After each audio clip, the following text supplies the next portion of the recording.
Welcome back to the Dolby Theater. Just kidding, we're in your local movie theater parking lot.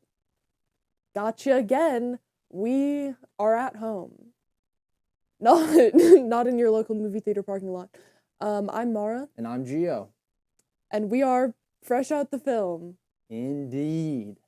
I thought you were going to say the thing. No. I'm going to avoid that joke that I've made literally every at-home episode. And instead, Damn. I don't have a replacement joke, though. So all I'm going to say is, no. I think, we haven't been on the mic in a while. If anybody's listened back, they've heard a bonus episode be released to kind of branch us over. But it has been over a month now, since almost 2 months, I believe, since our last official release. And so we really, I think, just saw, the way that the world was headed and all the positive things going on, and just decided now is the best time to get right back on it. Oh, God. Not really. I don't know why we chose now, as the world seems to be falling apart, but we are back. Yes. And we're feeling good. I don't know about you. I'm feeling great. Yes, we have 7 new movies to talk about. Yeah. And some old ones. Is it 7? 6? Something around there, 6 or 7. No. Hey, I'm not saying anything. The mics can't see that I'm doing the motion right now, uncontrollably. Terrible. Yeah, so we have a lot of movies to talk about today. In a very special Oscars episode. We will be going through some of the categories today, giving our opinions, going in on some of the movies we didn't get to do episodes on. Mm-hmm. Some of which are fresh out the film movies as well. Yeah. Actually uncovered, I was going to say unreleased content, but we just didn't make the content. Movies that we went to go see together, but we're not able to get an episode off for. So this is true fresh out the film for some of these movies. Hopefully we'll mention that when we get to those. Right. Also, a lot of the movies we got to see and actually do episodes on. Yes. So if there's any movie that you're like, wait, why aren't they talking about them? It's because we already did an episode on it. Yep. And you can get our full thoughts on those movies. 100%, unless it's Sinners, because that's the half episode. Right. I hate to say. You can get our half thoughts over there. Yeah. Yeah, but there are, we aren't doing our full job as your favorite movie podcast. We didn't watch every single movie that was nominated, but what we have watched is all 10 movies that were nominated for Best Picture. Yes. As well as a few bonus ones that we've also seen that we'll talk about. I think 2 other ones or something like that. So yeah, a lot of movies to cover today. So I think very exciting. We should just jump right in. 100%. Can I hit us with a preamble question real fast? Oh, go ahead. Can I throw off your thing already? I wanted to maybe throw the question out there. How do you think overall, or tell me, maybe you should wait for this at the end, but overall, how do you think these Oscar movies stacked up to previous years? Do you want to save that, or do you want to do it now? Well, I really thank you for asking this question, because while watching this, I was comparing a lot of these movies, or thinking about a lot of them against the nominations from last year. Yes. A little behind the scenes, okay? We were going to do an Oscars episode last year. Gio did not watch all of the movies. It happens on an episode. I think it's what is it? Sometime after How to Train Your Dragon. I don't know, but I literally am in there, and we're talking about our Oscars episode, and you're like, the Oscars are tomorrow, and I'm like, what? And I hadn't watched any of the movies, and then we thought I had a day to get 5 of them done or something, and got 1 of them. Yeah, so I did a full notes, so much work for all of these movies. I was so excited to talk about them, and then I just never was able to, and I just had to wait, until It's a shame. Slowly members of my family watched the movies that I was recommending. So. It's true. You had to be like an everyday Joe out there, just holding your movie opinions to yourself. It was rough. Rather than being able to put them out on your podcast. It was rough. It's a lot better to be able to put them out on the podcast. It feels there's something about, especially when you prep like that. Sorry, I'm making this a lot worse, I guess. Yes, well, I think that's a great question and something that we can really just answer throughout the episode as we talk about each movie. Yes, sorry, I just loved that idea. That was so smart. Wild card, option C. She picked. Option C, of course. Always thinking outside the box. Do you have a segue with that? Nope.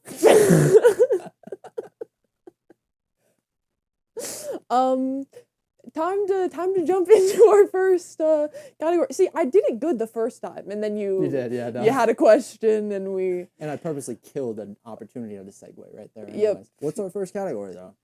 Our first category that we are going to be discussing is best costume design. Okay. So, our nominees for best costume design are Marty Supreme, Sinners, Frankenstein, Avatar, Fire and Ash, and Hamnet. Okay, I'm gonna start with Avatar, Fire and Ash because we brought it. Would that be all right to start with that real fast in the costume stuff? Why is that in can that be? And have they not put something in place, because that is VFX. I can't. You can't not all the time. There are human characters, I guess. There are Spider, for example, but Spider's costume is some freaking leather straps. Well, okay. Pretty much, he has like a little strap, I think, and then that diaper looking thing that he wears. I know, just saying leather straps talking about a young character is so strange. But you are right. Yeah, you are right. Spider is just BDSM a strange wear. It's just a strange way of that seems really weird. I was really surprised that Wicked for Good was not nominated for this category. Oh my lord. Wait. That was one, I'm pretty sure I said it in the episode, that I thought it was going to be nominated once again for costume design because they won. Yeah. In Wicked Part 1. Right, and it's not like the costumes had a drop off. The costumes, if anything, they got better. Yeah, Glinda's dresses were amazing. Exactly. Yeah. I mean, especially think about what happened with the Tin Man and all the characters that those types of costumes. The costume for Jonathan Bailey. Yeah. Holy, what are we talking about? How is right? The Tin Man, the Scarecrow, all of these. Snub. Yeah. Oh my lord. Yeah. Well, I didn't think about that. A lot of people are enraged, that Wicked for Good was not nominated for, I don't think, any Academy Awards. Is that let me fact check that right now, because I'm 90% sure. I think you're right, but it that's not insanely surprising to me, besides costumes. I was not, we weren't impressed. It has not, to be clear. I was second guessing myself. Yeah, I was surprised of how many nominations it got for the first movie. And I think, they're extending it into 2 movies. We discussed the problem with that. The issue with that, of course. If you want to hear our thoughts on that, go listen to that episode. Or a edited down version on my YouTube video. Okay, plugging yourself. Sorry. I'm trying to plug our podcast. My bad. I didn't know I couldn't shout out on my YouTube channel. It's all on your channel anyway. That is true. Doesn't matter. But yeah, I think costumes for sure. I was pretty shocked that it was not nominated, especially because I don't feel like we have the best options as it goes for costumes. No. This year, I remember the period pieces, which can obviously carve out some space for costumes, Sinners and absolutely Marty Supreme, Hamnet the same way. Mm-hmm. But the I mean,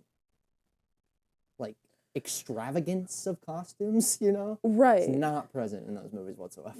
I feel like last year's nominations were I'm obviously it was Wicked was what won, but Nosferatu, those costumes were really big and 100%. There were a lot of, I feel I don't know, just the costumes I feel are a little bit lacking. Not that Agreed. any of the movies that are nominated needed any big extravagant costumes. Yes. And though I will say, Frankenstein potentially was probably the most, the biggest in the costume category. I would say just the most striking costumes that fit the time and like really spoke to the tone of the movie as well. That whole atmosphere of Frankenstein was really impressive.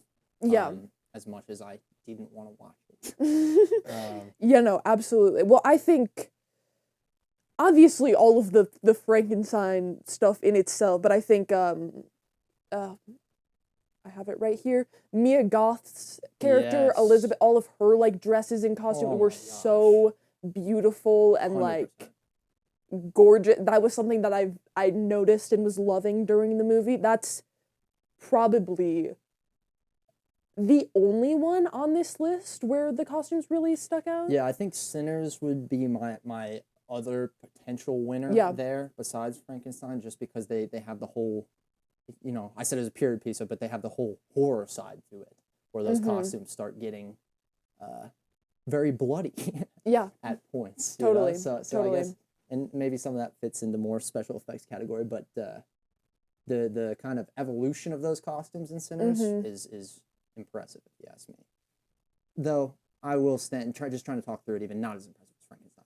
Just not. Frankenstein, and now that I'm thinking, I don't know if this is like I don't know if this necessarily goes into the costume side, but it does kind of go into a really like one of my favorite scenes that was in Frankenstein, which first of all, spoiler warning for Frankenstein. Clear that out of the way really close. It's when Elizabeth is like shot and she's wearing, at the end when she's about to die, and she's wearing this wedding dress, and she's picked up by the creature. Yep. And the blood is just kind of starting to like seep through the dress, and it's just like, oh, it is gorgeous to watch. Like 100%. It was a very like big, poofy, extravagant wedding dress, and it's just like the blood starting to seep through all of this tulle was just like, oh, it was stunning to watch. I don't know if that necessarily goes in the costume drop, but that dress, regardless, was 100%. Great. Bloody or not, I would say. Anything she was wearing was awesome. I also thought Christoph Waltz's character, I forget his name, but his costume was sweet. Wait, I didn't realize that was him. Really? No. You know, when it solidified for it, because there's the funny thing. He's sitting there right in front of me on the IMDb page open. It's Christoph Waltz. Did I say his name right? Yeah. Yeah, he had a cool, but when I noticed it was him for sure was when he hands Frankenstein, Oscar Isaac's character, what's it, Victor. He hands Victor a glass of milk, which I was just cracking up at because I'm pretty sure the reason they put that in there was because Hans Landa with the glass of milk in Inglourious Basterds. Yes, of course. It's just I love that little moment. But his character is like, you know, the rich man pulling up there, his first walking with those shoes, that cane, that like, you know, is it like bluish? I don't know, much more color in his clothes than a lot of other people. He had a beautiful costume. But yeah, I as far as Frankenstein as a whole, are we talking about that? Yeah. Here? I have some major complaints with this movie. Okay. Like, major complaints. The main thing was this captain character, Lars Mikkelsen's character, who I thought was Mads Mikkelsen for like half the movie. They look so similar. That's actually insane. I guess they are siblings.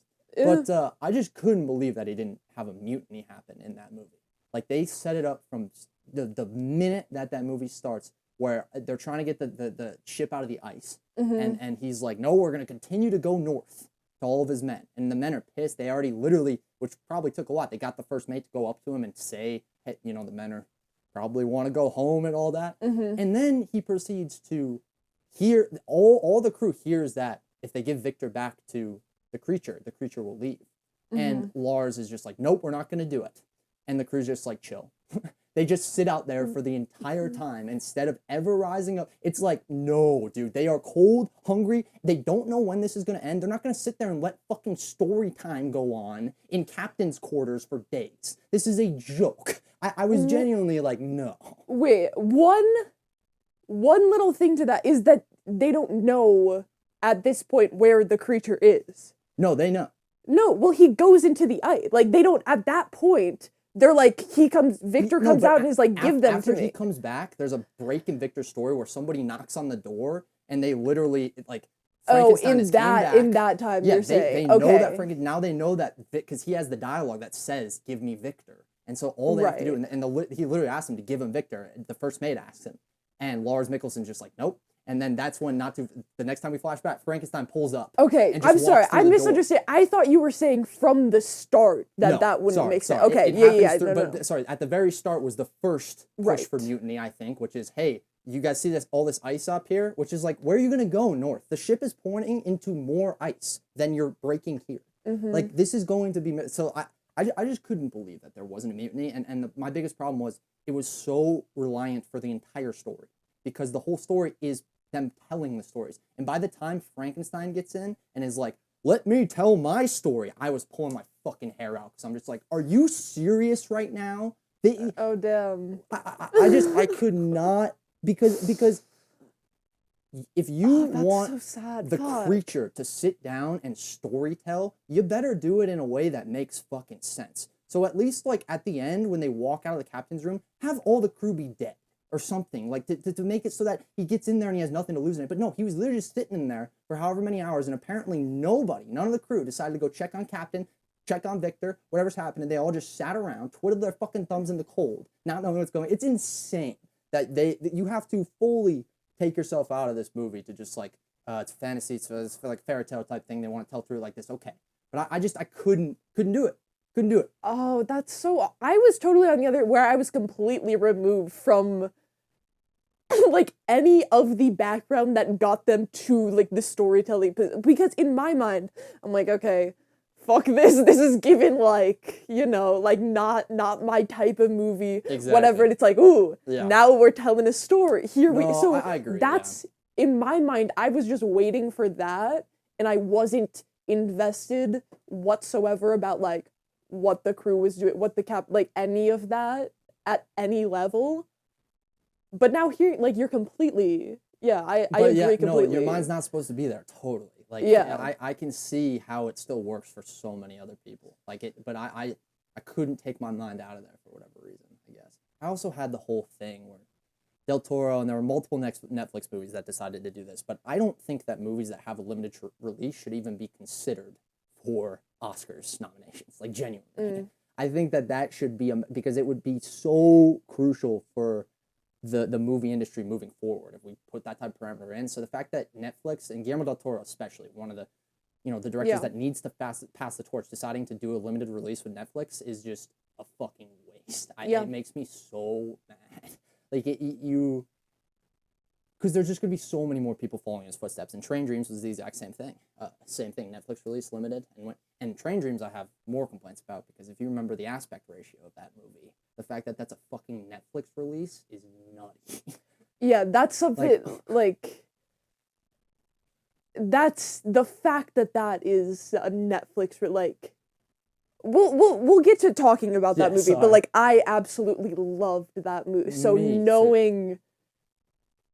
like, wondering why didn't I felt like I heard about that one, but we didn't get the opportunity to see it in theaters. Right. Oh, it was only in there for 2 weeks at theaters in Denver. Okay, that's why. Like, I was truly, like, after, for whatever reason, Frankenstein I knew was, like, a Netflix release, because I feel like it was so widely talked about. I didn't think about it being Netflix release, which, like, obviously it's on Netflix right fucking now, and it's nominated for, like, every other movie you have to pay, like, $20 to rent, like...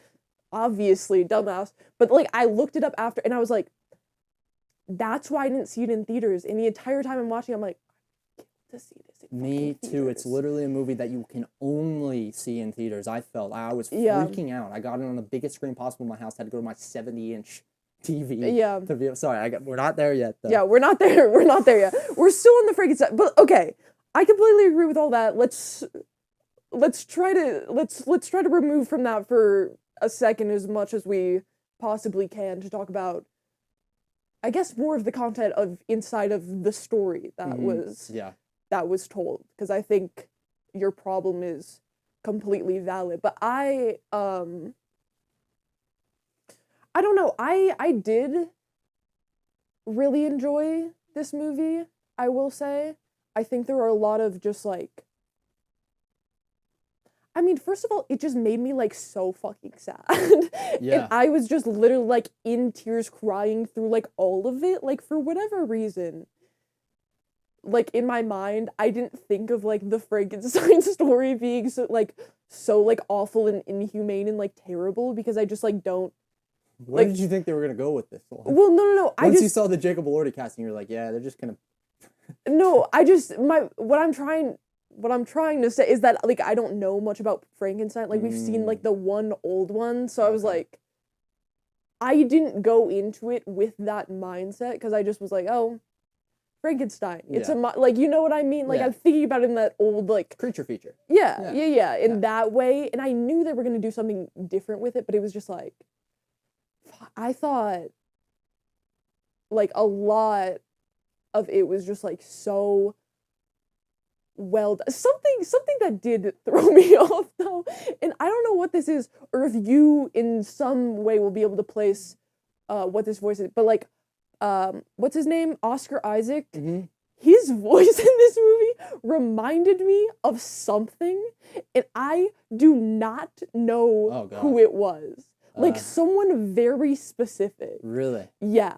Like insanely specific, that I was like, who the fuck does this sound like? Like it was almost taking me out of it a little bit, because I'm like, who the fuck does this sound like? Because it obviously sounded nothing like how I've heard him, you know, in previous roles. Yeah, I didn't pick up on a voice there. I'm sorry. I wish I could give you that, but I didn't have that. I don't know what it is. I was engrossed with his performance though the whole way through. Oh yeah. Because I knew he was a good actor. Because like I've never seen him in anything else besides Star Wars. I'm in the same. Poe Dameron has these moments of like, specifically when Kylo Ren's torturing him, of like possibly the best acting in the entire prequel or sequels. Completely. So it was awesome to get to see him really pull out his acting chops for this role, because he had everything. I mean, he was very, very impressive. Mia Goth as well, like that. That's what I was about to say. She was incredible. I couldn't believe, like, they basically casted, you know,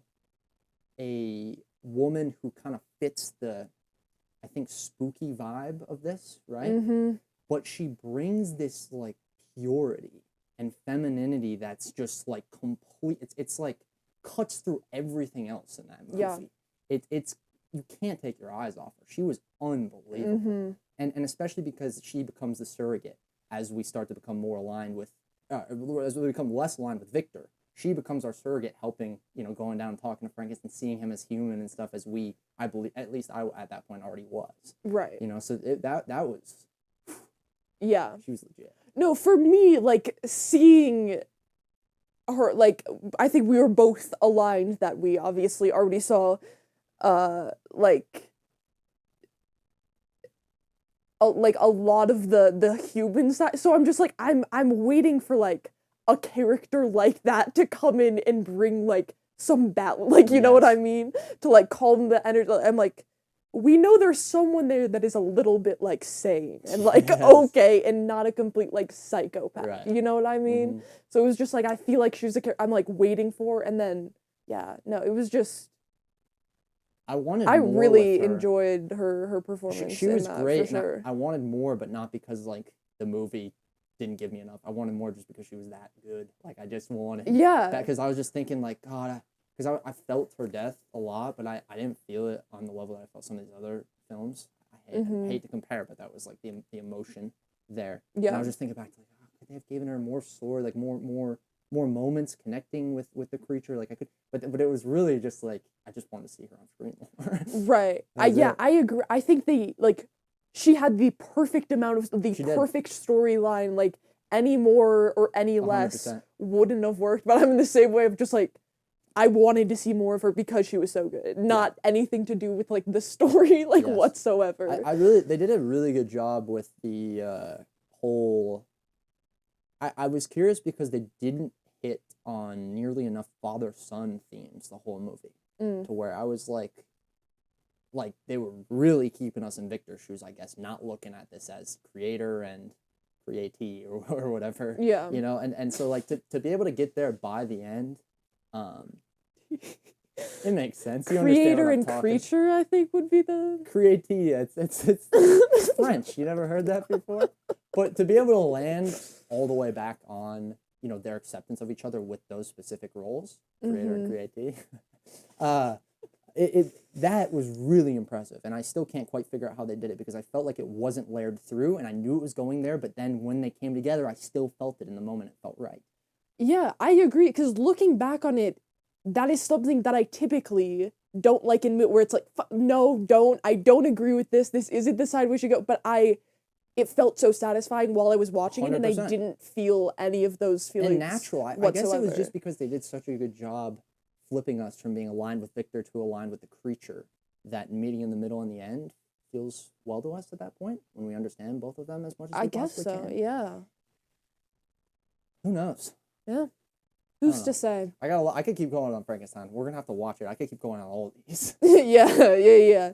Do you wanna cut off the Frankenstein? Yeah. Are we doing ratings for these, or are we just probably no ratings? So I was curious to see your ratings for all this. I wrote all mine down. Oh, I mean. Do you have yours? Yeah. I don't know. That might be cool for the movies that we haven't talked about. Well, I feel like it's gonna. I just feel like the ranking is kind of what I'm putting in place of the rating. I guess I'll just ask you afterwards then. But if you want to know my ratings, I can. I do, but I'll wait till after, and you can wait to hear mine. Okay. And the viewers will never hear it. You will never know. All right. To be determined. Okay. Next category. Ready? Yes, I am ready. Okay, next category, we have Best Cinematography. So the nominations are Marty Supreme, Train Dreams, Sinners, Frankenstein, and One Battle After Another. Wow. Some difficult ones there. Mm-hmm. What was our focus movie for this? Marty Supreme. So, okay, so we're focused. So, I'll talk about cinematography. I'll talk about Train Dreams real fast. Yeah. That was some of the most striking cinematography that I have seen, and it wasn't necessarily in the camera movement, but rather just the framing and color palettes, and something about that format maybe too. Mm-hmm. You know, the aspect ratio, as we were just talking about, was this what would it be, like 4:3, or is that? I don't think that's You're right. asking me like I would know. You didn't watch that Ryan Coogler video that I sent you. Ryan Coogler would know. I'm not sure what it was, but something about that I think just created, like, I see these montages on social media of pictures from that, and they look like so full compared to other movies, because it's the perfect square. Yeah. It gets so much more height on everything. It's still the width that I'd be looking for, you know? Like the shots with the fire specifically. Yeah. Like that everything there with the first time seeing the smoke, the look on our main character's face, and then going into that fire, the shots as he's trying to walk to get to his property. It's just like angelic. Yeah, no, that was, I think with Train Dreams, that was one of the number one things that stood out for me was the cinematography. It was just, it was incredible. It was like truly like breathtaking just to like watch on a screen, which was what pisses me off so much we couldn't see it in theaters. Yes. But that is the worst, because this is literally, I mean, if nobody, we haven't quite described, like, it's literally massive black bar on the top, massive black bar on the bottom, massive black bar on the left, massive black bar on the right. This is literally what this movie looks like. Yeah. I'm trying to watch.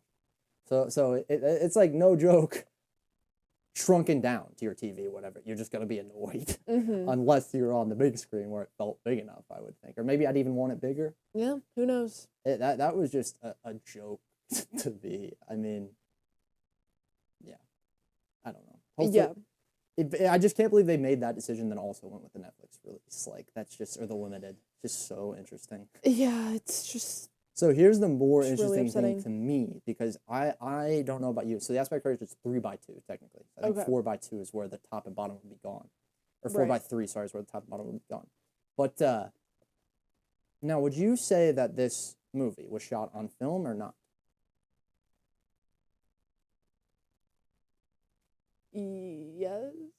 I would have bet thousands of dollars that this was shot on film. You could see like the little white, like there was just so much, like it did not look like it could be digital at all, and it is digital, which I thought was crazy. They're using an Arri Alexa 35 camera, and then there's this lens that they're using, the Kawa Prominar spherical lens, and it essentially like is for that old look to trick your eyes into thinking that it's film. It adds the grain or whatever.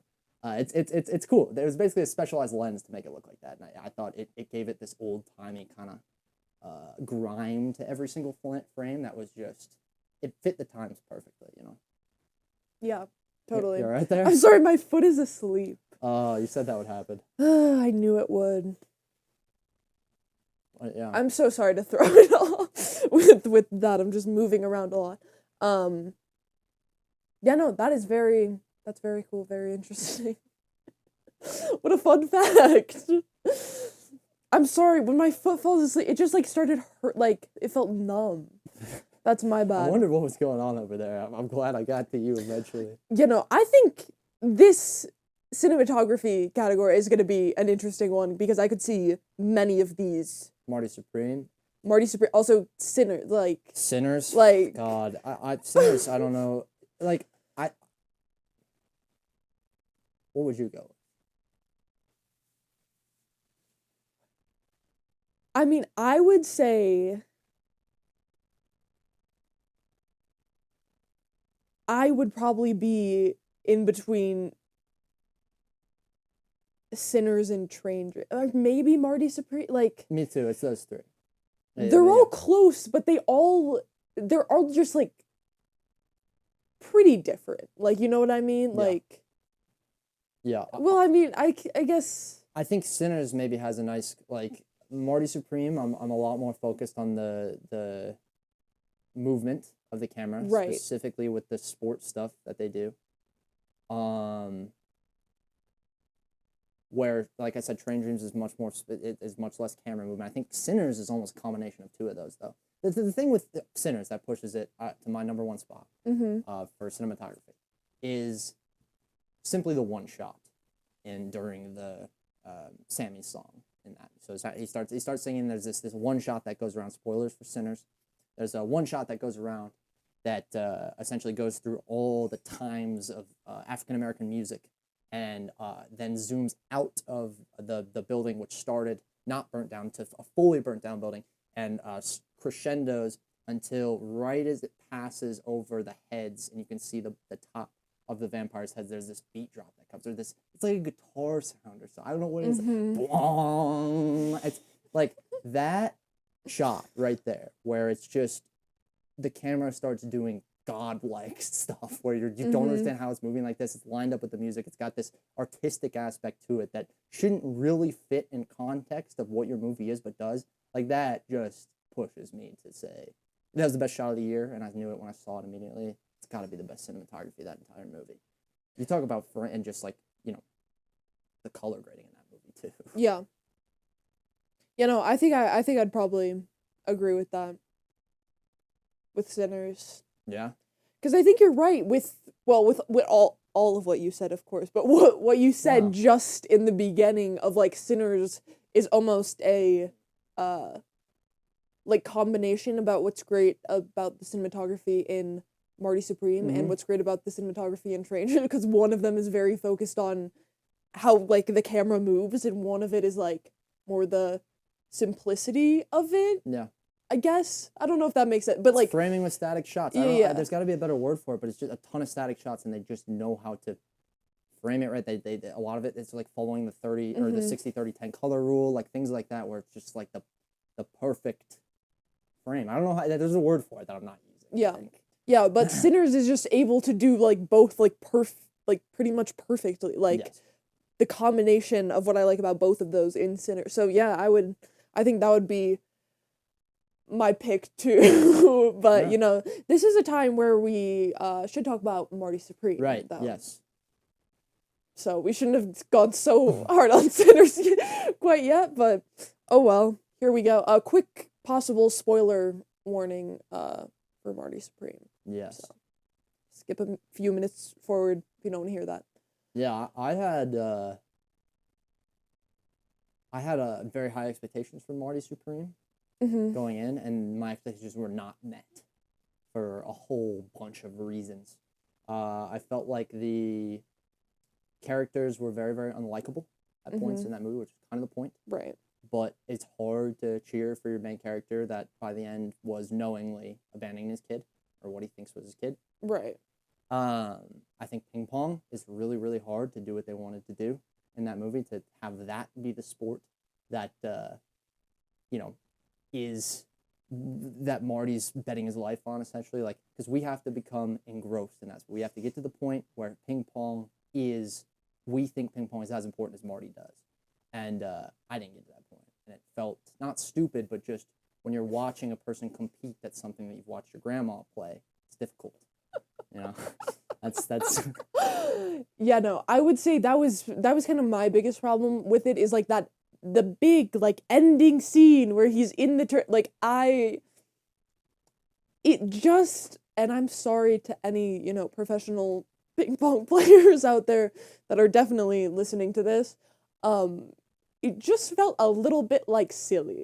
Yeah. Like I was like, this is the big like moment of like yay, Yeah. and it's just like there are no big like moves you can make in ping pong. It's just hitting it back like you know what there's no And I don't know if there's a way to make that some like huge big moment with like a huge save, because it's happening like so fast that I almost don't know what's happening, and then like a big play happens and I pretty much only realize it's a big play happening because the crowd is reacting to it, and I'm like, I don't know. He's moving fast. He's moving his wrist back and forth. Like, are you telling me you don't know how ping pong works? Like, no. Like when the ball hits the ground, that it's a point still, right? Yeah. Okay. No. I'm so saying it's more like when it's going back and forth. When it's going back and forth, and they're like, "Whoa!" and I'm like, I don't even know what he just looks did like another because hit. he's just moving his wrist back and forth. Like, you know what I mean? Yes. Like that's the move. Like it's just all happening Dude, yeah. so fast, and you can't like. There's no time to like breathe for those like big moments where something's happening because the game moves 100%. so fast. So it just feels a little bit like silly to me. Yeah. And that's how I was feeling at the end. I was not feeling like pumped up, like yeah, ping pong. No, like yeah, you know what I mean? I agree. I thought there was a massive opportunity in the end of that movie. There was just a lot of weird stuff that happened on that stage at the very end in his last match. Yeah. Because number one, Marty Mauser goes and figures out that he's not going to be in the big tournament anymore. So now he has literally nothing to lose. He's Right. overseas, and he decides to still lose to the person across from him for one game, which makes no sense. It's only when he realizes he has to kiss a pig that he's like, no, give me another game. And it's like, what? Why would you lose the first? This is not Marty Mauser, dude. What are we talking about? Yeah. It's so poorly written. And then I thought the whole time going into that last fight, I thought they were going to call back to how in the very first fight, Marty was fighting his opponent. He could not return his serve at all because they were talking about the guy had a specific grip, and he was blaming it on the grip and the paddle. So it would have been amazing if in that last scene, Marty flips his grip to that grip that the guy beat him with and win the last point. That's what I wanted to see, to at least, like, I don't know, make a coherent story out of all this. It just felt so adjacent to what had happened, small because of the situation, and not like it made sense for Marty. Yeah, well, it just, like, exactly what you're saying, it just goes into, like, we obviously know the entire time, like, Marty has, like, a huge ego. Like, we understand that, we know that, like, he hates when, like, he gets his ego even a little bit bruised. Yes. But he's losing, and then the thing that pushes it over is, like, he's like, okay, well, I'll lose, I'll do that. But God forbid I have to kiss a pig. Like, what? What are you talking? Yeah, you're so right. Losing it to him is so much worse than kissing a pig. Like, I feel like that's worse for his ego. Like, now he's just like, oh, this is embarrassing, so I can't do that. Like, it feels like his ego is his most important thing, and it feels like losing would be worse to his ego than just, like, an embarrassment, like Yes. like public embarrassment. He like proves that, Mara. That's right. not even a claim that he literally proves that with the whole spanking thing. He literally proves Oh, you're so that he right. is willing to be humiliated because that's less important to him than the game. Yeah.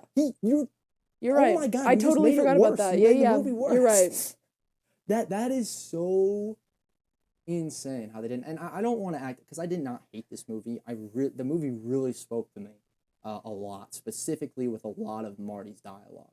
And there are these concepts that the movie plays with that are really difficult concepts to work with because they don't fit a general audience whatsoever, right? And they didn't even fit me. It's part of the reason why I hated Marty so much. But Marty's whole attitude about having a purpose and being like it's very, it can turn a lot of people off, I think. For me, Right. it really kept me in. Specifically the line about how you think having a purpose is some sort of blessing. It means that I have a specific the means to see a very specific thing through, or whatever that line is. And that, like, they're able to show this side that I am now able to pick out, that he's tortured by the fact that he loves his identity and wants this thing very bad, but it's also like he can't do anything about it. If he tries to sit down, if he tries to change his life, that thing will not leave and it'll be torture for him. And that concept is just, that explains Marty Mauser the whole way through. Right. I got that, I guess, after long enough thinking about it, but I did still hate Marty during it. Yeah, well, that's the thing, is, like, I think, obviously, like, the point is, like, not the point, but, like, Marty isn't a likable character. Like, we know this is a thing, like, that, but it comes into, like, when these, let me think. I just think where I see, like, some of, like, the hatred for this character and for this movie is because it is kind of turning into, like, that culture around it that is almost like Wolf of Wall Street type vibe, where we're like glamorizing this bad character because of these, like, cool moments, and he has these really good points, and then it's like, well, we love this guy, and it's like, well, no. To me, that's you see, if you follow these, the movie's actually telling you, if you follow these, like, steps, it's going to go bad for you. Not like, really, though, because you have to think about the ending. Not necessarily. Where that movie ends, it literally circles all the way back to him becoming a father, which to me was saying what he was doing was all right, which is bold. So, but I'm saying in general for, like, those type of movies, usually, like, you can watch them to recognize all of, like, the terrible acts. It doesn't always end up bad for the person, but you can recognize the behavior where you're like, this is a bad person, right? But because of, like, certain scenes, or like the actor who plays them, or whatever it might be, they're like, this character is the best, I want to be like Marty, but, like, no, you don't, like, that's not the level, like, seen the social media conversation of that as much as you have. Yeah, I don't know, I've just seen it in, like, comparing it to other characters, like a Jordan Belfort played by Leonardo DiCaprio, like, you know what I mean, like, that type of vibe where it's, well, if you fall into these narratives without actually having, like, any media literacy, then this can be, like, very detrimental for, like, young people, or, like, whatever, you know what I mean? That's more of, like, the little bit of conversation. I haven't heard, like, anyone being like, I want to be like Mark. Like, I haven't seen a lot of that, but it's necessarily. Like the Homelander thing. Yeah. Right? But it's just the people start they start really thinking that that's a good character because because the movie treats him as a good character. Right. And you have to have a moral standing to be able to pick that apart. The movie's tricking you. I see what you're saying. Yeah. Huh. Yeah, I wonder if they almost lean too far into what I'm saying then in explaining Marty's ways, which causes that. But, like, I have never seen a character on screen like Marty Mauser that I have felt more similar to than Marty. Like, I've never, ever once. And so, like... And that's a little... Is that not scary for you? Not at all. Because I understand exactly what is going... Like, his mistakes that he made were because of, that blindness, right? So if he was able to get out of the bottle, be me for a second, watch somebody make the mistakes having that blindness, right? Mm-hmm. Now he can stop himself when it comes to those moments. Now he can feel when the want is getting too far in front of, the person he needs to support or something like that. So that's how I feel. But as far as like drive and a purpose goes, like it's completely, I 100% get specifically that line that I was just talking about. Yeah. It's like, because that's the thing that I think a lot of people miss. Like, you don't want to be Marty Mouser. You don't.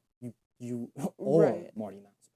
Like, it's not, you can't want to be this person, because then you would have to, maybe at the very origins, but then you'd have to work that thing into your brain to say, okay, I want to be this person that has to go accomplish things. You just are that person, right? If you watch that movie and you are that person, it's going to speak to you like it spoke to me. And so that's why if people try to add take Marty and add him to their identity, I could see how that would be a problem. Yeah.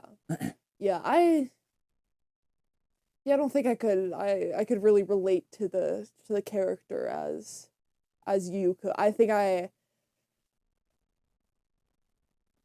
obviously like all of the obvious bad things, but also I think I disagree with just like what you're saying, like the kind of reason behind it all. Like I'm very much believe that like a person is completely in control of like what happens to them and what their purpose is and what they do. Marty's dialogue? What? You don't believe Marty's dialogue? I don't not believe. I don't. Because that's totally. Because if that sounds disingenuous, that's to Kate. There's reasons for him to be lying about that. I don't not believe that. I completely believe that people think that way, but I don't, and I'm removed from that. That it's like it's hard for me to like relate to his character in any way. Yeah. When like all of like the morals I am shown from him are so far away from what I believe that it's like, dude, I think this further there's proves, no way for me to like align with this character in any way. Yeah, they created like the reasons that you need to be able to sink your teeth into this guy have to already exist in you when you're going to watch it. I'm telling you, like it's not like a bad thing if they don't. It's literally like the Safdies I think Josh Safdie probably has that thing in his head, and Timothy Chalamet, you can tell, has that thing in his head the same way, Yeah. But yeah, we're corroborating each other with what we're saying. Totally. Right. Yeah. Well, I'm good on Marty. Okay, sounds good. Well, we'll move on to our next category, which is best visual effects. Yes. So the nominees for this category are Jurassic World Rebirth, The Lost Bus, F1, Sinners, and Avatar Fire and Ash. Quick disclaimer, there is one movie in this category that we have not seen, which is The Lost Bus. Neither of those have seen it, so we won't be picking what we think should win because we haven't seen all of them. But we will be talking about the movies that we have seen related to visual effects. Jurassic Park was... Ow! I don't know. Fuck. Sorry. You alright? Yeah, it just like tweaked my neck. Jurassic Park was cool dinosaur. What? Jurassic Park had a cool dinosaur. Like I feel like, didn't you hate the dinosaur? Yeah, but that was literally, but it was cool, from a CGI standpoint, what they created, that was like a combination. Right, like they had the really cool like stuff with the shadows as well, like in like the whatever it was, the smoke, like after the helicopter was going down, where you see the like that was pretty outlines, cool. Yeah. I don't know if that's a shadow or not. I'm trying to figure out anything that can stand up against Avatar Fire and Ash. Yeah, it's just there really isn't like Avatar is what it is and is so great because of the visual effects and what they were able to do with that. Especially the first movie in its time was absolutely insane, and I think with these last 2 movies, they've continued. The visual effects are still fucking amazing. Yeah, of course, exactly. It's blown they're out of the so water good. every time. This time it literally was out of the water because the last movie was in the water. Yes, But we did go in the water a little bit. Yeah, it was, and I think where this doesn't get enough talk is the main reason. Obviously, the world and everything, the building, like the things that they create in James Cameron's head and all of his artists, but also what they can do with the camera. I think does so much for visual effects because they can do these shots unlike any other movie because they choose to go to 48 FPS. This is a massive thing about this movie because every single movie that you watch is shot in 24 frames per second, right? And so that's the reason when the camera starts moving a little too fast for your eyes are like playing catch up. The frames are moving so slow that your eyes have to like almost slow down to catch up. Like it's completely unnatural. What Avatar can do is flip to 48 frames when they're making that movement. Right? So then it's smooth on your eyes, much smoother. It feels like the 24. So you can allow these insane whip pans and zooms and just like in-air movements with the camera that I think speak a lot to showing off the visual effects more than people think. Yeah. I think the visual effects were the best part about Avatar Fire and Ash, and like one of the only things I really liked about it. Yes. Like, when we watched it, unfortunately, I was going in very much expecting a story and characters that I could not connect with, was kind of not loving, but it was going to be visually stunning, Yes. and that it was. Like, that's what it is, that's what Avatar was. I think there was one, really good character in Avatar Fire and Ash, which would be the villain Varang, yes, who was just like insane and like so cool to watch and just like show stealer everything. But other than those 2 things, I did not enjoy the movie. It was like over 3 hours long. Like it was so long. I was not connecting with the characters. The dialogue. Oh my god, You I forgot hated about the this. The dialogue? dialogue was fucking Sully's terrible. never say die. They just kept saying the most generic shit. And actually, after this, me and Gio literally got into like a small little just like disagreement about the dialogue. Where like I was trying to argue that the dialogue was bad without having anything to back it up because we just watched a 3-hour long movie and my brain was fucking fried. Yeah, I just didn't see it whatsoever. I was and he was like, what are you talking about? Like, and then you go back and just like, apparently, and I think I actually mentioned this in my very first Avatar video because there's like a line where he literally says, sometimes you have to pull the most insane move ever or something along that line. And I don't find any problems with it because I'm so bought in, right? But no matter what, you go external from that movie, you start scrolling on the quotes, it's insane how it looks like they went with their first idea for every single, like, it literally so feels like, base oh, level. let's just put this filler line here, and then they Exactly. never came back It's to it. actually so bad. And Yeah. specifically, it has to be worse in this movie than others because what I was reading on the top, it was like every line. You guys can do it right now. Go scroll through the IMDb quotes and just, you will laugh. Dude. You will. It's actually so funny. But yeah, I really connected that movie, but only because I'm so bought into that world, man. I love what James Cameron has done, and I cannot. It's one of those like, it's Kenobi, you know. I like loved Kenobi when it came out. I thought it was better than the freaking Clone Wars or whatever until a rewatch because it was just I was so in the world and wanted to see those characters so bad that I just loved it no matter what. People can put their blinders on for things, you know, franchises specifically. They can, that they for love sure. more than others. And I can do that. But not for this. I was not connected. I never really connected or loved Avatar. I think when I just like watched it, I was too young and I was just kind of like bored. And then You should try watching the director's cut. that was kind of just my mindset growing up. Yeah. And then I watched the second one and it was terrible and I didn't like it. Yeah, and that just kind of like I didn't signified. mind Way of Water, but it was I'm sorry, I don't mean to say it's terrible. It wasn't terrible, but it's just like the story was just I couldn't connect it. Yeah, the exact same as the first it one. wasn't same good. Type of thematic problems, the same characters. Yes, I was very frustrated. The only time that I liked that movie was when spoiler alert when the kid died. I almost said Netanyahu. That's not his No. Netayam when he died. Mm. Or is it the other brother? I don't know. One of the kids. Yeah. One of the kids, because you got Neytiri's like basically the best acting that's ever been in Avatar with her screams after her kid dies, which is oh my god. True.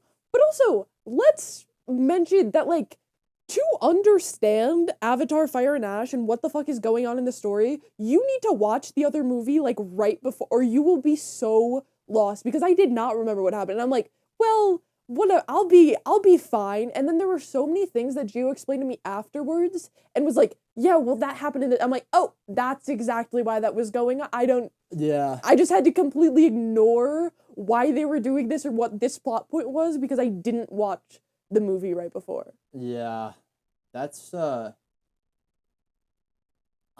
can't speak on it because you're versed on the text, right? True. I'm over-versed on the text and the movie. Like, I know too much about it to be able to know if that's, like, a valid, because I'm so into it. I'm in the bottle. Like, I literally have no idea. Yeah. Like, because I understand literally everything going on. And maybe it's maybe it's more reliant on that type of stuff than other sequels, potentially. I think it absolutely is. I mean, I think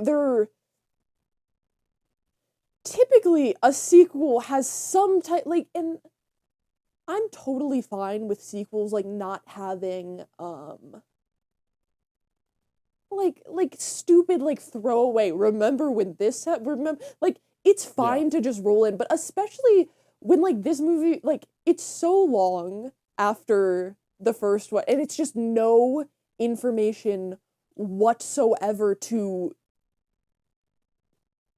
just give, like, any context to a lot of the situations happening, that even there are things in the second movie that if you didn't just, like, pay attention to that little thing, you wouldn't have, like, known what was happening. Like, I feel like there are things, and, you know, this is going purely off of vibes, I don't really know, but I feel like there are things in the second movie that weren't big plot points that led into something that's, like, how the fuck would anyone remember that? Like, how... Like, I understand, I don't want them to re-explain everything that's happening in the movie. Do you have any examples? I don't. I'm I really my don't. brain to think. But we talked about this after the movie, and you agreed with me. Yeah, but it was literally, I agreed that because it was like the big points from, I think, like, it wasn't like they'd pull this tiny little No, I'm not saying they pull like a little thing. I'm saying the major plot points weren't necessarily like what, like, they weren't. What you're saying, the main thing that I remember from the ending of the movie is exactly what you said, is the kid dying. And that whole thing, that's like the major, and I was like, okay, going into this movie. I'm talking about the Way of Water. That doesn't happen in Fire and Ash. Not yeah, that's what I'm saying. Oh, you're talking about Way of Water? Yeah. So I'm saying, going into this movie, right, I know this. That is the main thing that I'm like, okay, this is the main plot point. Everyone knows this is going to be the only thing leading into it. And then it was like, fuck, I have to remember all of these, like, what's going on with the Skype, what's going on with them and, like, the people in their community, and, like all of these other, like, little, like, political things that are throwing me off completely. Because I don't remember them. I only could remember, like, the main thing that I think everyone remembers from the end of the movie, right? So, like, you don't remember, like, essentially, like, okay, like, where all of the kind of, what's the word? Why people are doing what they do. Right, like, where everyone else is around them. Exactly. Like, after the, like, an avatar body over here in some random spot in Timbuktu in a mountain. Right, because there's, like, why are they still in this place with the water people? Why? So it's like, okay, yeah. Because I was thinking, I'm like, okay, I'm going in, I remember this happening. Okay, I know pretty much what happened in this movie. I think that was the big ending, right? That's all I have to remember. And then it's like, fuck no, you need to know all of these other things to, like, understand. And like, it's not... the relationship between Spider and his, like that. Because that wasn't a massive plot point in this. It was a plot point, but it wasn't... I mean, it was... I don't know. I get it. It was, like... I know all the stuff. So it was a plot point. Finding the thing. But I'm saying, like... First time, you're watching through the water one. Yeah, Way of Water. Right? Yeah. You're watching through the water one, okay? And when you finish that movie, I don't think you can remember all of the things that are happening around. I totally can't. Like 100%. I didn't do a rewatch before Fire and Ash. So like I had full blown memory. But I think it's because I'm overly invested in this shit. Like I remember exactly Right, that, but how I remember there's one weird thing. Natiri heading Spider, right? Because that wasn't previously established. Right. Or sorry, that wasn't like established enough in Way of Water, and so then when she hates him, and you're like, whoa, Natiri, that's definitely one. That's the thing is it is apparently for someone like, and have you only seen Way of Water once, or have you watched it multiple only times? once. I actually made a video on it, but I didn't watch it a second Like you only watched it the one time we all saw it in theaters? Yeah, that was the only time. Okay, so maybe for a fucking freak like you, But it's because you can remember because I watch it in theaters and then I go home and watch YouTube videos on it and everything. Like it's not just a theater watch. Right. But my point is, for the average person, how are you supposed to remember where every single character is at, like, emotionally? Because they're all, like, going through, and you're like, where is this person at? Where is that? That's my point. Or is there so many characters? I only really remember, okay, they're affected by their brother, their son, you know, whatever the relationship is, death. I can remember that one, I can cling on to that one. But now I have to remember where this person is at in life, and this person, and what happened to this person, and, like, the start of the, like, what are we, that's my point, is how can you possibly remember where all of the characters are at, like, emotionally? And, like, I get it, that might not be the point. It's like, well, fuck you should just watch all 3 movies in a row, and that's how you're supposed to watch them. Then fine. Then that's totally okay. No, I think you're and I'll put my hands up and I'll say, like I'm wrong. Definitely, if you sat down and watched the movies, you would know what's going on. Right. Sure, but you shouldn't have to watch it, 1 week before to be able to connect all. The problem is the family, right? I mean, you have too many characters established in the family, then a death, and now you have to remember where all these family members are in relation to the people around them because they're with a new group. Yes. And now they have the villain coming back again so it's I totally get it. And now Spider's back too, so there's that whole thing. Right. Yeah, and there's just a lot of relationships to manage. Totally. And it's not like I can, like, go back from, like, any of my previous knowledge of the first movie, which I've seen multiple times, and be like, okay, well, I know they're at here because it's a completely different place that they're, like, you know what I mean? Yeah. It's just, it's, yeah. I don't know. It's difficult for me. And especially, I feel like I know these movies take a long time to make, but when Way of Water came out with, like, 3 years ago, something like that. Like, it's such a long period of time before the last one came out where it's like... Well, before that it was, Well, it was years and years before that. Yeah. I think 12 years sounds about right. Like, it makes it that it could be, like, more together, but it's also, like... I don't even know if watching them together I could remember where every single, like, person was at with how much was going on, and especially, like, the emotional moment at the end of Way of Water. You know what I mean? Like, it would be hard to... I can't speak on it, but I feel like it would almost be hard to roll into that, to kind of the chaos of where everyone is at the start of the movie. But I guess I would have to watch them both together to actually there's a time jump too. You know what I mean? There's a time jump too, so it's not even like you can exactly, it's right up against. No, you still got to do the work. Right, exactly. Yeah. But even if you did, like, even if you do know where these characters exactly are and you watch it right after another, like, it doesn't seem like that is the way to do it. Like, it doesn't seem like that is the way that he, like, intended us to watch them. So that's why I have this complaint. Like, I can completely understand, like, movies in a trilogy or a sequel or whatever it might be. Like, you just need to watch them together. Like, that makes sense. But it's just because of all of these little things, it makes me seem like that wasn't the intention of watching them back to back.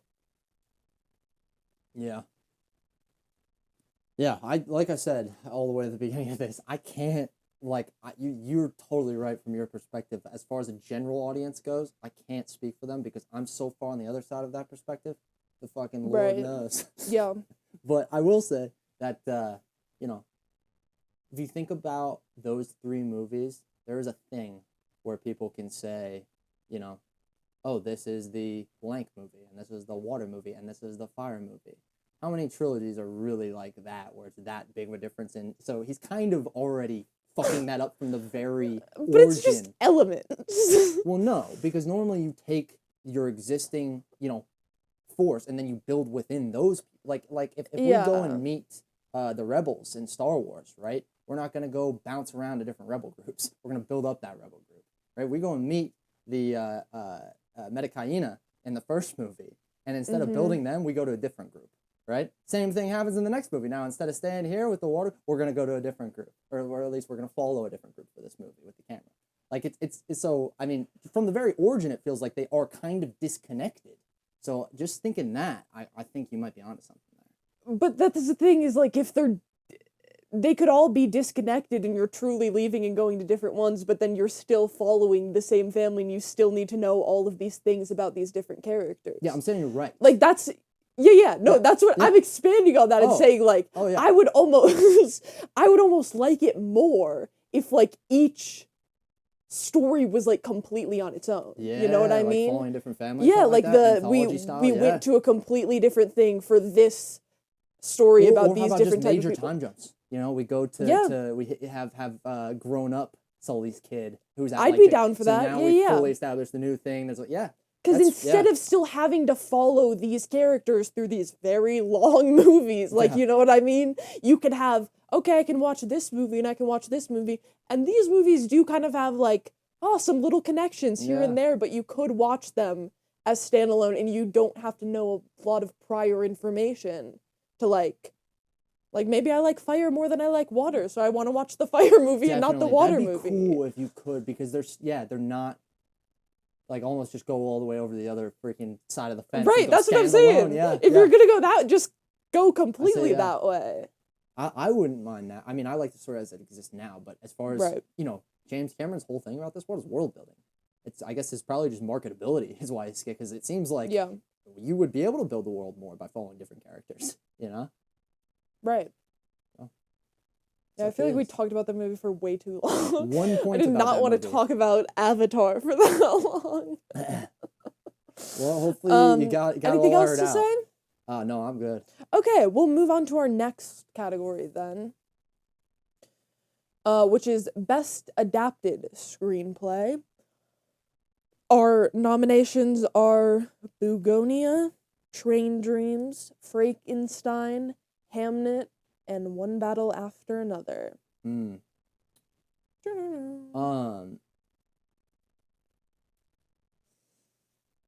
don't know. Like, what does adapted screenplay mean, for one? Because it adapted from anything? Because I thought PTA wrote One Battle After Another. Like, what?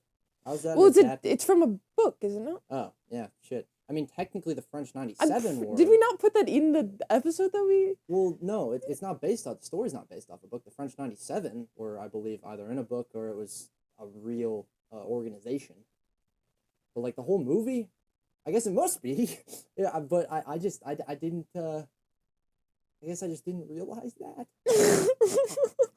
You didn't realize it? Well, because there's this whole story about Paul Thomas Anderson working on a script for 20 years, bro. You really need 20 years adapting something? Yeah, it's inspired by the novel Vineland. Yeah. I'm curious, like, because how much are they taking from Vineland? Not very much, if you ask me. Because for PTA to be working on this script for 20 years leading up to it, if he's just adapting the text, like, I just... It's a little slow. Right? How is that in the same category as something like Hamnet, where you're literally taking the story? Like, it's just very odd to me. But I guess putting that aside, whatever the hell adapted screenplay means. Are you mad? Is that upsetting? Kind of, because does this mean that I could get mine in that category if I just say, oh yeah, this is based off events from this book? Because there's a character in this book that was, and I could just enter a whole new Oscars category just by claiming that? Well, I think people probably prefer to be in original screenplay. But you could be in both. hold on. Wait, sorry. You said original screenplay? Yes. Well, no, I'm talking best picture and best adapted, though. You'd prefer to be in best... Wait, what is the... Sorry? What? Okay. What are you Hold trying on. to say? I feel like we need to clarify what I think we're on two separate pages, possibly in two separate books right now, because I'm very confused. What? I want you to explain, because... You said I was saying that I feel like between the categories of best adapted screenplay and best original screenplay, because you could only be in one of those two categories, Yeah. I would want to be in the original one, right? Like, yeah, ideally? and that's where I stopped you. I would say, like... Oh, yeah, I mean... I would want to be in whatever one gives me a higher chance of winning, right? To be completely honest. If Right, I'm well, going up for that's... best picture, so if I'm looking that year and I can figure out a way to slide in an adaptation, it's But so my crazy point to is, me. I think adapted screenplays are typically going to be, like, it's going to be easier to go up with, like, a bunch of original than, like, adapted, like, thinking about, like, there could Is be it? stories that you, like, love in, like, I feel like Oh. this is nothing based off any facts whatsoever, just based on my own No, yeah. brain. Like, I feel like you would want to be an original, because adapted, it could be like, oh, well, I loved that story as a Yeah, I kid, would and then I agree. like, you know It's what like I mean? If it could be original, you would. Which, again, I really ask, where do you draw the line on original? Or, like, if Paul Thomas Anderson read that book and then didn't say anything about it, it'd be chill. If he took 3 characters from it, is where you cross over into adapted. It's not obvious to me, which I don't like. Yeah. So I don't know. Like, I don't... the films present there, I know what I guess my favorite film is out of all of them. I guess that'll have to go for adapted. I just don't know what to base this on. Like, what is it? How's this any different from me picking a best picture? You know, what am I basing? I haven't seen any of the text before. Well, do you want to know? This is why I personally picked this category, is I feel like we both have a pretty clear winner of what we think is going to be best picture. Yeah. And that movie is not on this list. Yeah. Wait. On best adapted screenplay. It's not? Are we... Wait, no, we might be on different sides then, actually. Are we on different sides? I think we might be, because mine is on this list. Let me see the list real fast. Yours is on this list? Yeah. Is it? The one that's like... No. My best picture, it's evolved. Oh, has it? Yes. Well, I'm just I don't saying, wanna reveal it. the other categories, there's been a clear one that we've picked over the other one, and that one yeah. is not in this one. So you don't have to reveal that. I'm just saying, Okay. there's a pretty clear top one that's going right now that this Yeah. one isn't in. But I guess that... I don't know. I was trying to find categories of movies that all of them we'd seen. Yeah, which is smart. Yeah, I don't know. Do you have a choice for best adapted?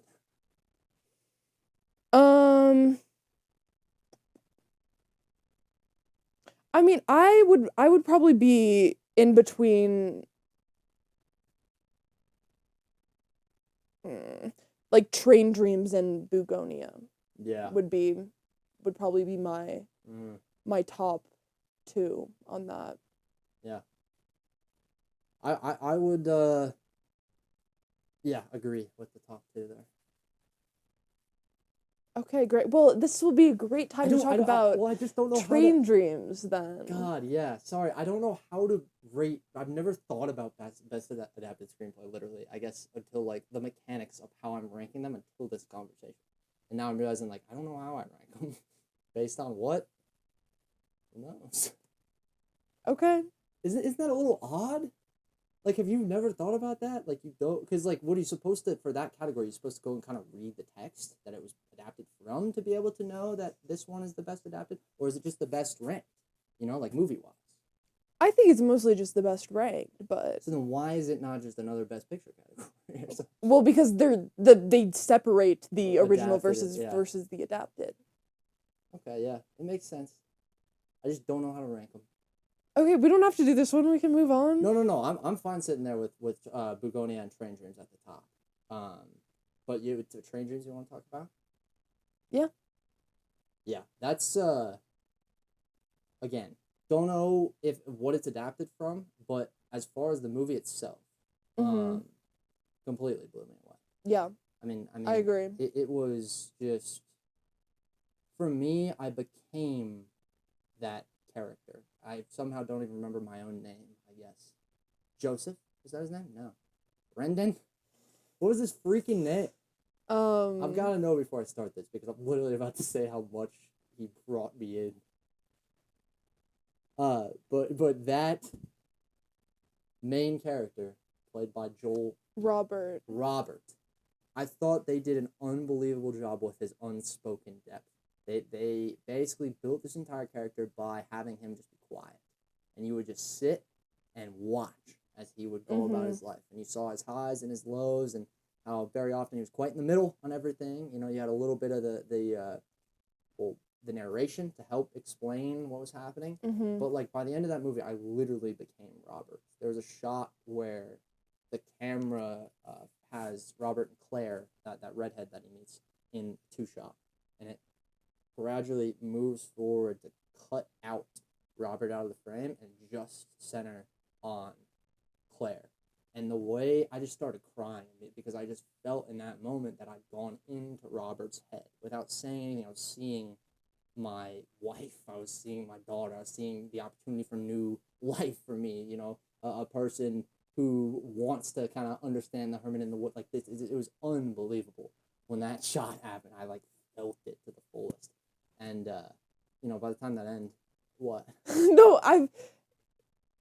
Did you feel like you related to this character? Not at all. Okay. I literally had nothing. I don't understand, and I do this in every movie when a character has a kid. I can't wrap my head around that concept. I only know of what it means to me in movies, so I you know, do my best to become that character, I guess, or look at that kid in the way that the character does. But it's not often that a movie like that, where it's not me, I become him. I just think it's so interesting because, like, for how I view this after watching all of these Oscar movies is like, this is just the guy that is the complete opposite of Marty Mauser. Totally. Like Totally that is is. just Totally the is. complete flip, and the Yeah. movies themselves also feel like the complete like the very fast paced, just Kind like of two sides of the same coin, but definitely, yeah. yeah, That's complete yeah. opposite. Yes, But it's just it was really interesting. It just, yeah, I thought it was one of, I don't know, like the most beautiful movies I've ever seen, both just like visually and also just the dialogue and the editing. Yeah. In the editing room was super impressive. Yeah. The way that they would kind of splice together certain frames, all kind of culminating in that final montage while he's flying around. I cried the hardest I've possibly ever cried at a movie in that. Like, I lost it during Train Dreams, during that last scene. Like, because I was so scared that the movie would end with Claire. I was basically... Once Robert saw that other woman, I thought that was where the movie was going to go. It's like, oh, that's how he gets his happy ending. No, he should find, you know, comfort in his own stuff, like he was moving towards with the dogs and everything. But they didn't go there, and to still be able to get that powerful of a happy ending without having to use the cheap, you know, happily ever after with my wife or whatever, was remarkable. Yeah. My only problem with the movie is why did his daughter have to show up like that? I don't. Well, do you think it was his daughter? No, I think it was a vision, but it felt really weird timing wise. Like, it didn't affect much if you really think about it. It brought him kind of back into that state of looking for a second, but then he went right. It just felt like we were branching over into the third act, and it's like, nope, we're back in the second act. Okay, gradually into the third act again. Yeah, I wouldn't say I don't really I don't understand it, I would say, but I don't feel like it took me out of it in any way, and it didn't feel offbeat for me in Really? It in didn't, any no, way. Yeah, it didn't take me out. I think for me, just overall, I don't know. I think the movie was just, it was truly just like a beautiful piece just about like life in general and just like living a very just sort of like average, like living the life that almost like every single person lives, like not doing anything like amazing, not doing having any big like legacy, but like really sort of like living in like those like small tiny little like joys that you find throughout, like it's just it, oh my god, I feel like it just like changed my perspective on the world. Like I felt very, very different after watching that movie for sure. I thought it was absolutely incredible. And I truly I didn't know much about it. It was one of the first that I watched that when I was doing the watch specifically for this podcast, just because it was one of the ones on Netflix, unfortunately. But we won't think about that right now. But yeah, I thought it was incredible and very much moved me and made me cry very hard many, many times. And I unfortunately made the mistake of watching that movie and Hamnet in the same day. So I was just like, That's hilarious, me too. I was just like, I felt like so emotionally drained. Like I don't know about you, but I did not. It was like a rough, not in a bad way, but like I just felt like I felt like I had just gone to like school for hours or something like that. I just felt like so much on my brain and so much I was thinking about. Train Dreams first. Interesting, because I did say that was the first one I watched. Picture Train Dreams finish. I watched Hamnet first, Train Dreams after. That would have been. I was actually super high after, because that last moment it was like, oh my god, the culmination of everything. I don't need any of this. Oh yes, like it was perfect to get me, because it just made me look for the good and everything around me. And I saw something. What's his name? Fuck. Plays. He's in Train Dreams, but I know him, of course, as Frank Gallagher from Shameless. What's his name? No. Come on, Gio. William. Yeah. William H. Yeah, Macy? William H. Macy. Thank you. Yeah. Yes, good job. William H. Macy. He, first of all, he was absolutely incredible. Oh, so in good. that, I was a little worried. I'm like, fuck, am I just gonna see him as Frank Gallagher? Because he's such a different, like, just full alcoholic, dad in Shameless. So I was worried. Obviously, he's an incredible actor, but I saw him, speaking about the movie, like, doing press for it, and just, saying that he was like, I didn't feel, like, sad about the movie. Like, I felt happy to, just, I would recommend going up and, like, looking at what he said, because I can't necessarily remember it. But it was just, like, how he said it, I was like, yes, that's exactly it. Like, I didn't feel, like, this is probably one of the saddest movies of the year, but I did not feel sad at all when I was crying, but I was not sad, like... Happy. And even you look back, all the loss, nothing really happened. You just, like so much that the impacts that he tried to put on the world, the bridge, the house, the family, was all just taken away. Yet still, he can go and enjoy life. It's just, it all comes back to sitting in the woods with William H. Macy when he's lost his mind, essentially, and he's looking around and smiling. And that scene where he's like, it's beautiful. What is? All of it. That's... that's the whole movie right there. Yeah, no, that's hands down my favorite like, immediately I was just sobbing. Oh, yeah, no, I think... I haven't watched a movie in a second that actually, the last movie that I watched, like that? What? I'll give you a guess. Hamnet? No, it's by the same guy.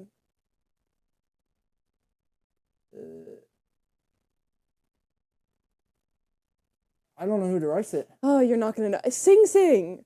Oh, who's the guy who did Sing Sing? Yes. Whoa. Yes, it is. And I was trying to think, I'm like, what movie moved me like that last year? Huh. I wonder. That same type of shit where it's just like a movie that you finish and like you feel like you have like a completely different perspective on life. And that's how I felt after I watched this movie for sure. It was, yeah, I don't know, incredible, and so incredible, I would say. It really was. So powerful. Yeah. I need a rewatch on that movie. I do as well. Yeah. Oh man, it makes me so sad and so happy at the same time, I think, which is exactly because there's still so much sadness, and I know that's not what the makers of the movie want me to be focusing on by the end, but it's just the heartbreak that movie is. Maybe it's just because I really liked Rogue One, but missing out on that whatever her name is. Oh my goodness, man. Oh, all right, yeah. Yeah. I would say one of those movies for sure that I'm, like, most sad that I don't get to watch it again for the first time. Like, that's one of those where it's totally, like, fuck. Totally. It's, like I said, I might have cried hardest at that movie harder than I've ever cried. It's just so many moments, man. And then what a performance, too, you know. Although he doesn't go, he plays straight for a lot of the movie. Joel Egerton or Edgerton, or however you say his name. Truly, like, he's able to show that the age move through, you know, so well. Sorry, yeah, I could keep talking about that movie. I could too, sure. yeah. Shame we didn't get to see it in theaters. Netflix. All right, moving on to Best International Feature Film. So we just have 2 to discuss in this category. Yes. The 2 that we watched that are also the Best Picture nominees. So we can start by talking about The Secret Agent, which... The Secret Agent, eh? Yeah, remember you were gonna take the lead on this one. Yeah, sorry. I'm trying to gather all my thoughts here. Because, no, my bad. This movie was, to me, not a freaking movie. Which is crazy. But, like, genuinely, the way that these events played out were nothing like any traditional movie that I've ever seen, and I hated it because of it. Like, a large part of this movie. One of my biggest problems was it took over half the movie to establish our stakes. Literally. Because we don't know what's going on, why this person's here, who hates who, because they literally don't tell us until homie sits down across from Eliza or whatever. Like, they literally, the movie has to spell it out, and then with the flashes forward, too, to explain what's going on. It takes half the movie to understand that he's getting hunted, and what his goal is to get his kid, obviously to get his kid out of there was early, but, like, the people against him, it's so unclear, and it's not, I thought I was going insane. Am I missing dialogue? Is this mistranslated? What is happening? I don't know. Why is this person helping him? Why is he going to this person for help right here? Doesn't this person hate him? And so much of it was because, it's not explained yet. That killed me, man. Yeah, I did, like, in the start, I thought it was gonna go, like, in... I thought it was going to do what it was doing, but, like, in a way that I liked. Yeah. I don't know if that makes any sense, but it's, like... I like a little, like, mystery of, like, okay, we're doing all this shit. Why is this happening? Why? But it's, like, I can't have every question be unanswered. Until, like, halfway through. Right. Yeah. Like, you need to give me a little bit of something. And like, then, you know what I mean? It's really not answered all the way through. Right. We don't know who killed our main character.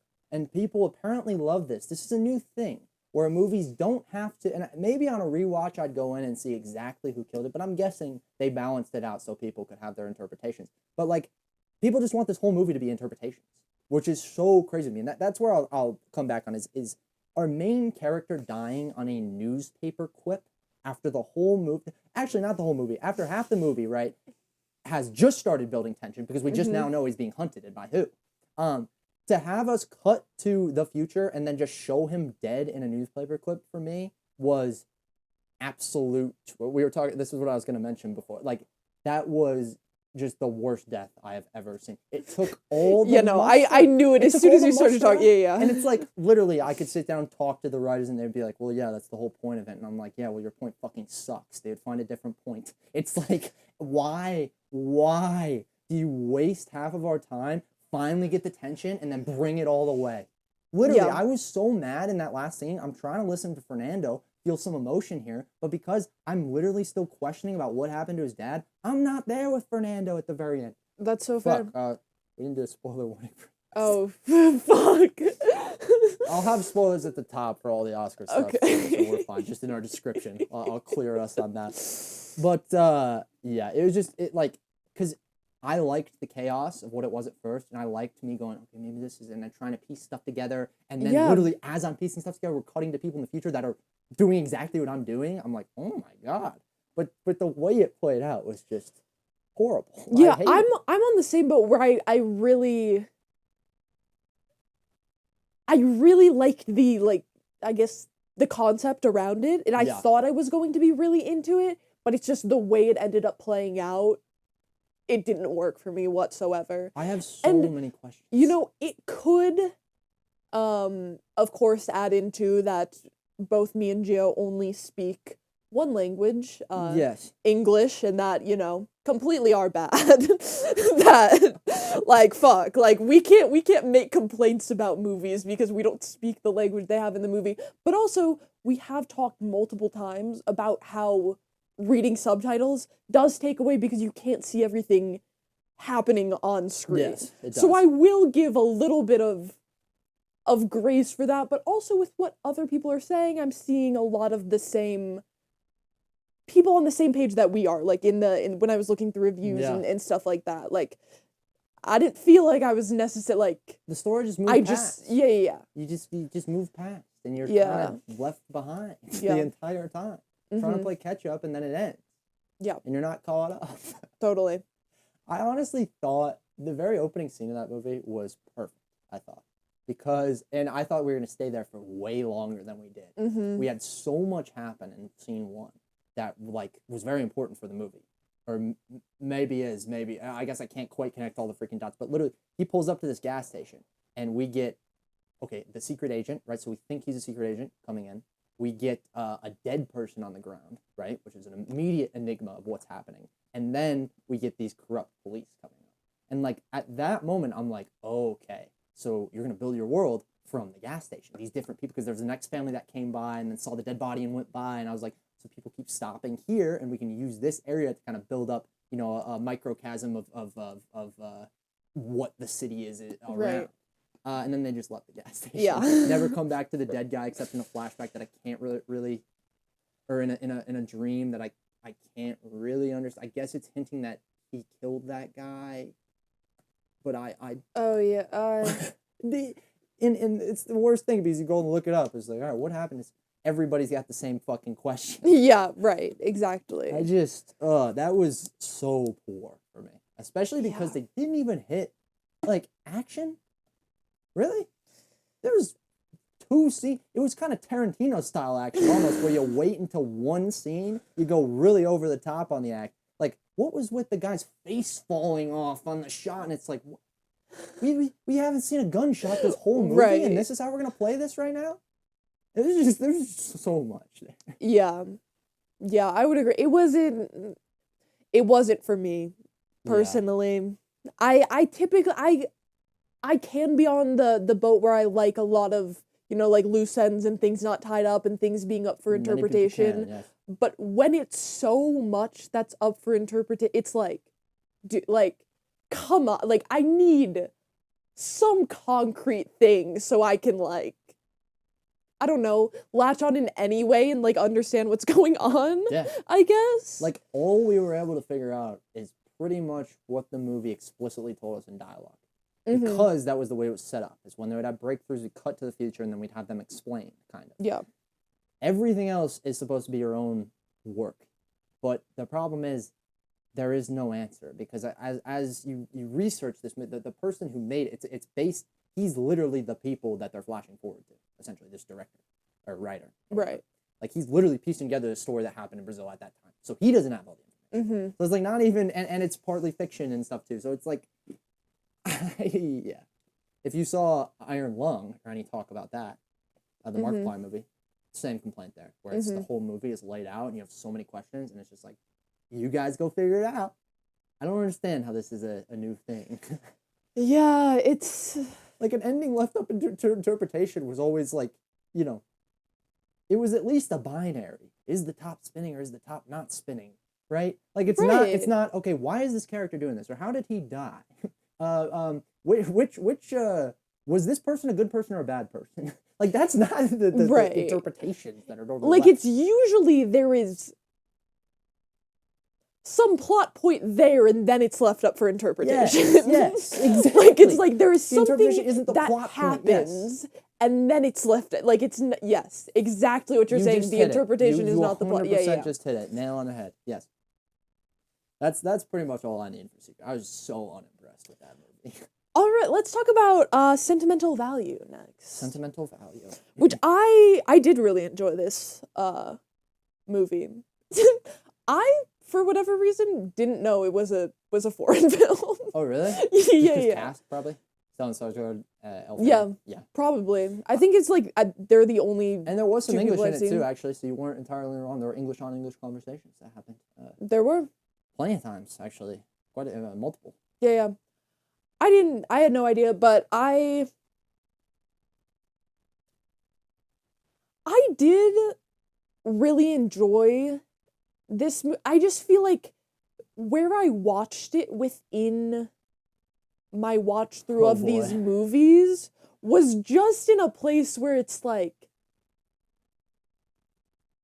it felt like a little bit short for me, and I feel like I would have enjoyed it if I just like watched it on like a random day more than I did. Like I did like the movie. I thought there were a lot of like really good sweet moments. I thought like the characters just had like a lot of nuance to that, like a lot of different layers to a lot of different characters, but they didn't feel like shoved down your throat, or it's like I have to learn all of these new facts about all these different, like it felt very natural, I guess, how we're learning about like this family. Yeah. Yeah, what are your thoughts? Yeah, I think part of that natural feeling is possibly the opening montage that initially we become the house, which is pretty awesome. I've obviously the house is kind of the metaphor for this whole film, but the way we decide to open with a montage kind of just moving through time, and we're a fly on the wall while this family is growing up, essentially. And that to me was like the perfect anchor point for where the story goes, because you're right, they don't spell things out for you with characters. You're just kind of meant to, basically watch them interact with their environment, and that's the type of characters they are, and that's the whole. It all comes back to the house in the end, obviously. Right. But I thought that opening montage was really, really impressive. The whole concept of like art meeting before a relationship I thought was really interesting to play with, because it left me kind of hating characters at some points, like Stellan Skarsgård, it left me like really hating him. Yeah. And then you would have this, like specifically the scene where they sat down and read his script together, the two daughters, and like reading that line where it's just like that's the only way he knows how to connect, why he was distant, why he had to put them in the movies, like all this stuff. And it just like they're able to uncover humanity for these kids, specifically that character, as the story goes through, and have this like meet in the middle with him and his daughter at the end, with both of their art that they both struggle with, that they both really are the only way that they can feel right. You know, she freaks out before she gets on stage, the main girl. Like it's in her head, it's all backwards until she gets out there. It's the same with Stellan Skarsgård's character, Borg. So yeah, that was the most impressive thing to me, was the balance of art. Yes, absolutely. Yeah. Now, what did you do? You have something? Sorry. No. What do you think about the Netflix thing in there? Did that throw you off? What was that? Was that PR time for Netflix? What was that? I don't know what that was. I was thinking, I'm like, have I not watched enough like current like, is this like the new like movies about movies? Is they're gonna be branded with Netflix? Like, you know what it felt like. So like, what's going on? Netflix was not involved with the creation of that movie at all. They literally just signed on for that, which is so weird considering that, what they were gonna do in the next year, moving into the theatrical business. Like they're literally painting the picture of them as the enemy in a movie, because that's the whole that's the storyline that I thought was gonna get played out and doesn't go anywhere, which is really odd. Where this you start to feel the studio pushback from you, because right as he says, oh, we're gonna do a theatrical release, the Netflix guy comes in and says, we're still talking about And like Yeah. I was immediately like, oh, finally, okay, Netflix willing to be the big bad. Let's see where this goes. Yeah. Went nowhere. Never came Nope. back. That was so odd. Where was that theme? I thought we were gonna do something with that theme. And why did Netflix want to get in there for that? Yeah, I don't understand what that was.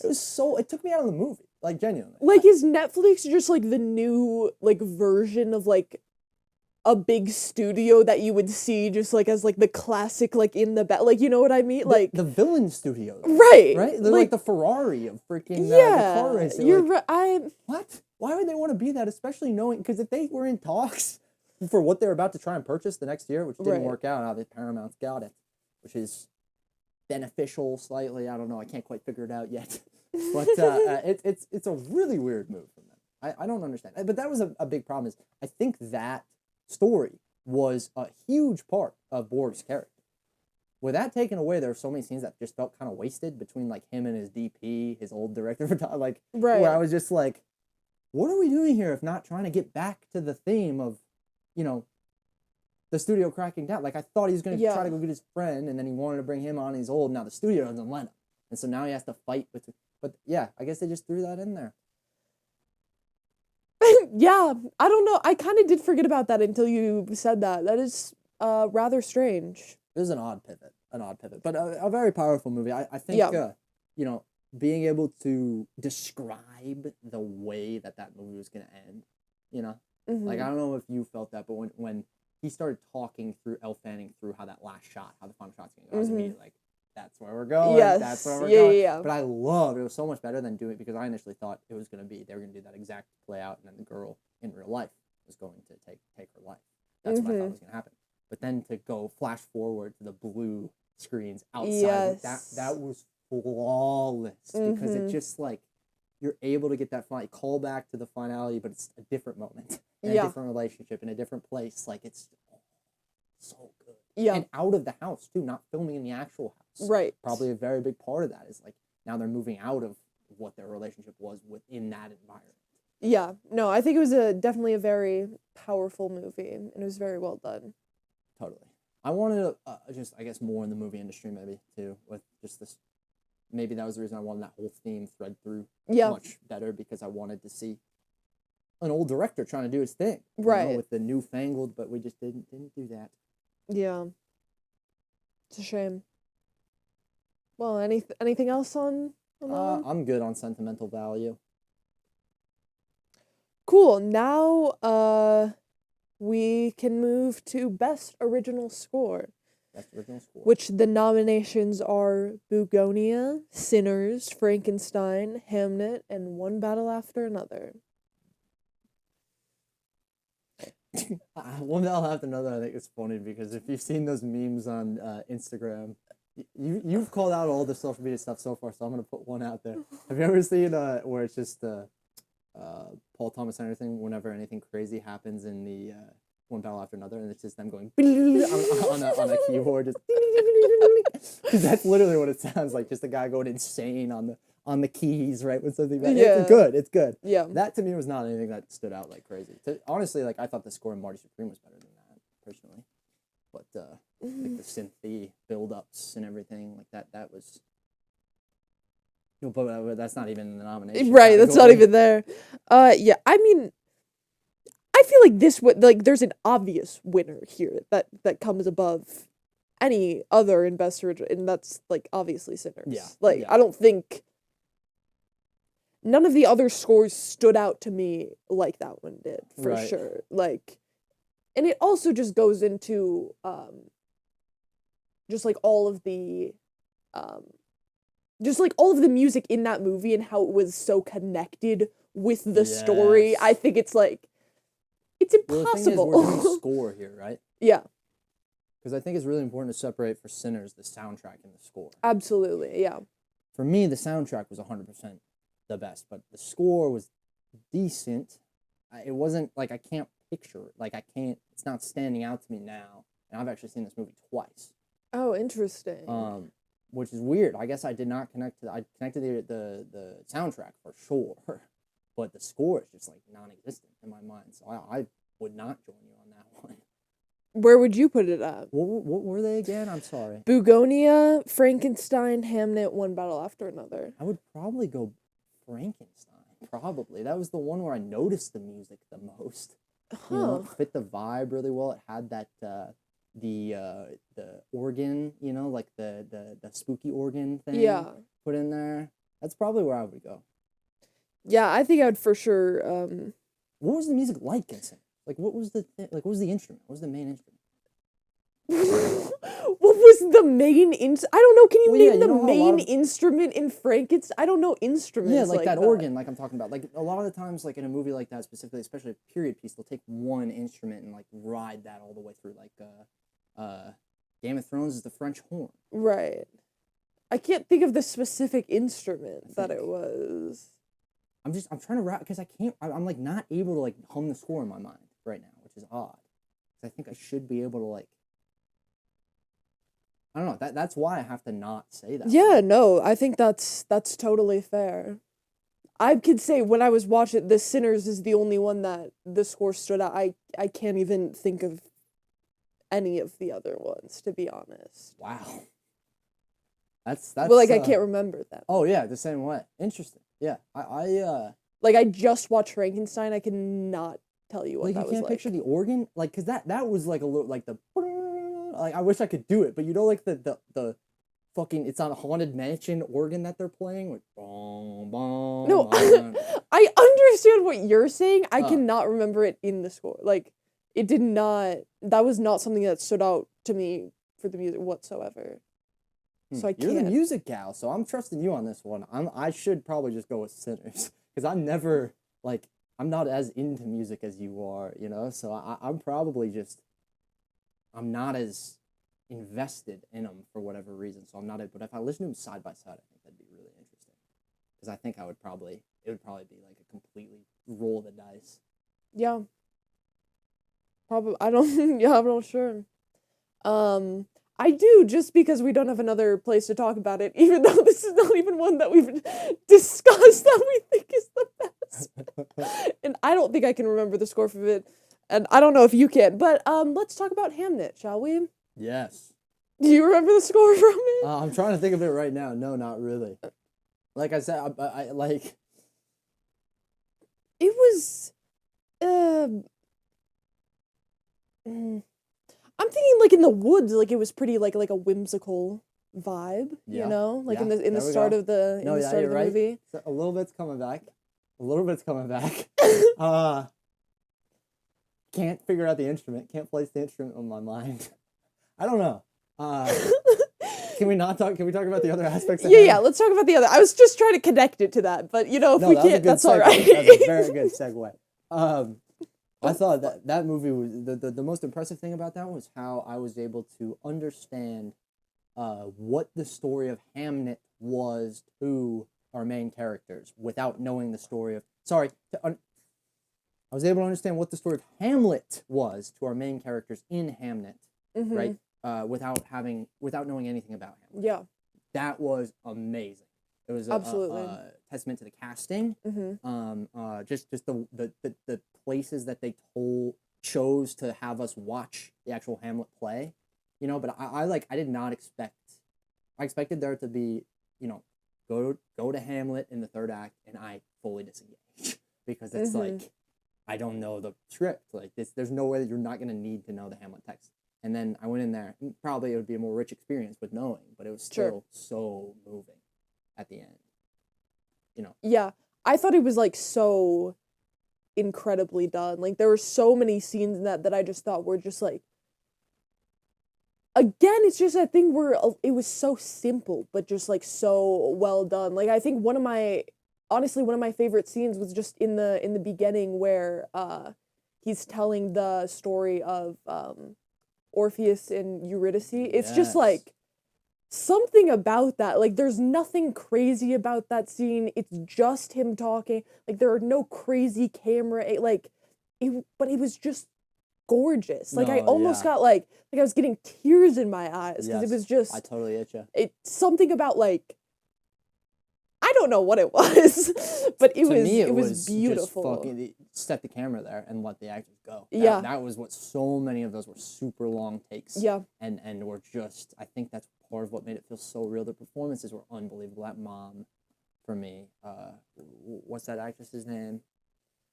She completely blew me away. Sorry, I know I already asked you earlier. Jessie Buckley. Jessie Buckley. Yeah. Maybe I didn't ask you about that, but yeah, Jessie Buckley. She completely blew me away. Yeah. And she was incredible. Specifically, I don't know about you, but the brother-sister scene in that of Hamnet getting in bed with his sister, I lost it. I had to pause because I didn't think that was gonna happen. Well, because basically he's getting in bed in this moment, and he's basically like, spoiler warning. Yeah, spoiler warning. It's in the description.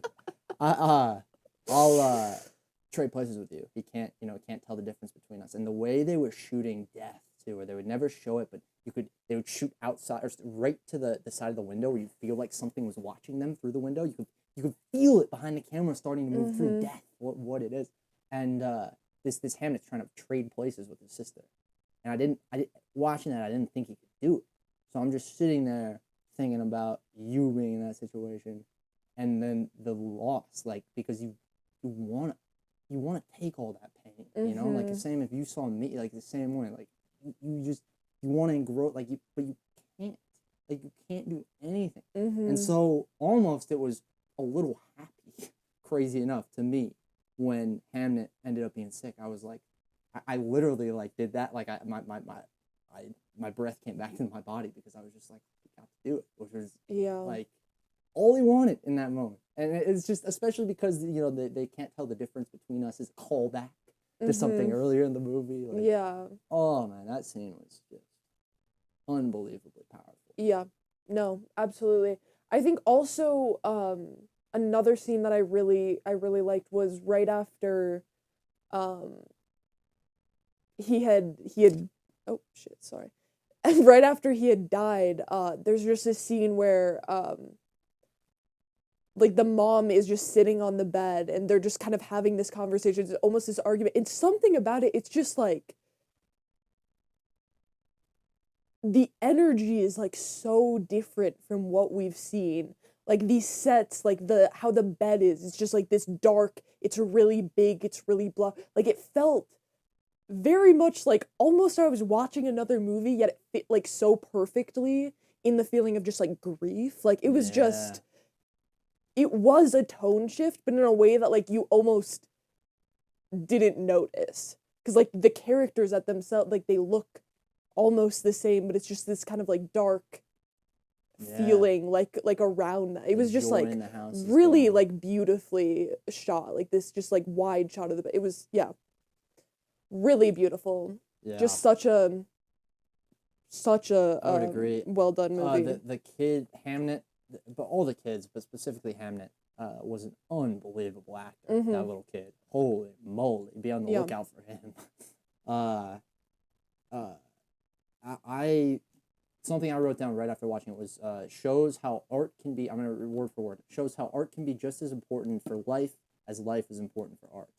And that it was another kind of hitting back to that lesson of like what Shakespeare was becoming, staying with his family. It was not allowing him to be able to support his family, essentially. Like it was torture. And so his wife somehow was able to, put herself aside to be able to let him go do his thing. And it's so similar to Stellan Skarsgård's character. Yes. How that his art is what's able to translate that message back and also bring closure to his wife.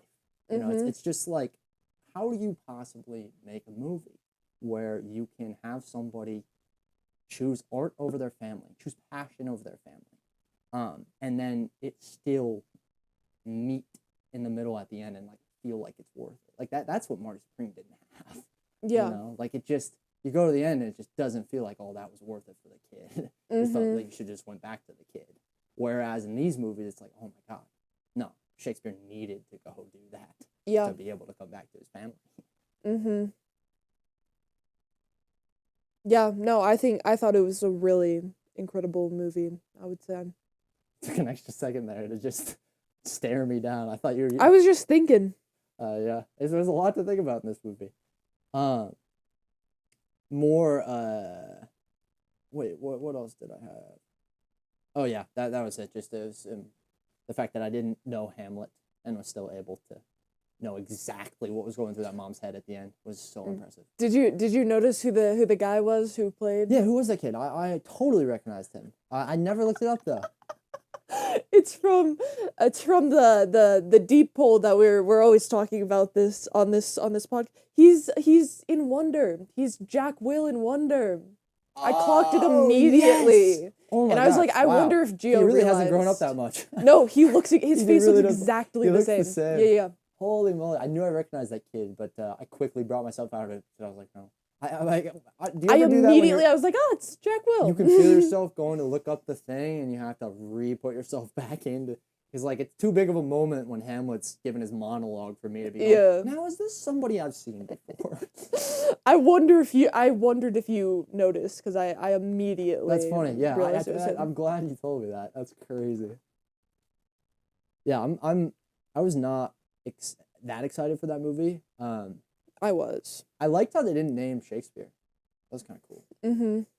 Like, because not knowing that, like, I thought initially that this was the story of Hamlet, which was written by Shakespeare, not the story of Hamlet, which caused Shakespeare to write Hamlet. Like that, I thought Hamlet was a separate thing. So once I quickly, like, it didn't take me long to, oh, he's a writer. Oh, fuck. This is why he's not getting named. That's William Shakespeare. Like, it was the whole, I had to catch up there. Yeah, that's so fair.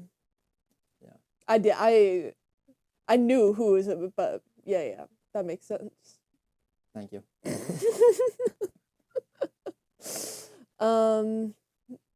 Okay, moving on to Best Supporting Actor.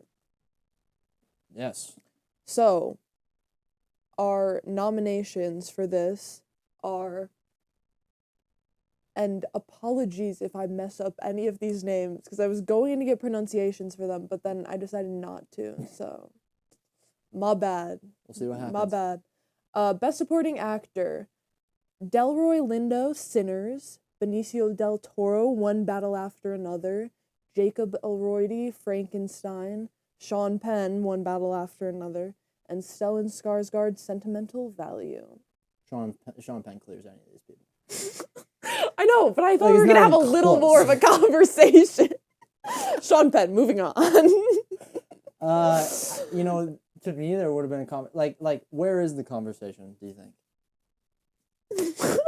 Like, which person is is it against? Because I don't see where in this list. No, I was saying we like discussing the other number before. We're just like, but above all else is Sean Penn. That's what I'm asking. But you're completely right, because there is no other performance that goes up against it, like, even a little bit. No. Like, he was incredible in that role. Like, yeah, I mean, like,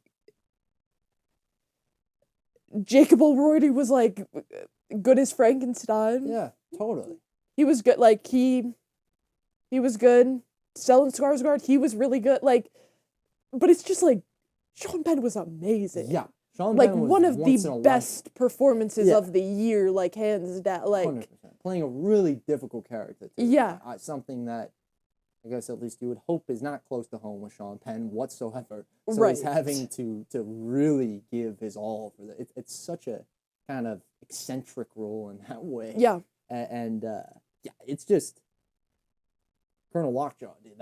I will never forget that dude. Yeah. Like, there's no forgetting him. He is horrifying in every way, shape, and Yes. form, dude. Oh my lord. I think there's a snub here, a massive snub. Jack O'Connell should have been nominated for Sinners. That is one of my biggest misses of this year, was that he was a standout performance because he was able to, you know, be the villain of the story, Mm-hmm. but also have that, you know, super chipper side to him. And I Yep. just thought he played, it was like watching theater for a lot of it because he was so over the top.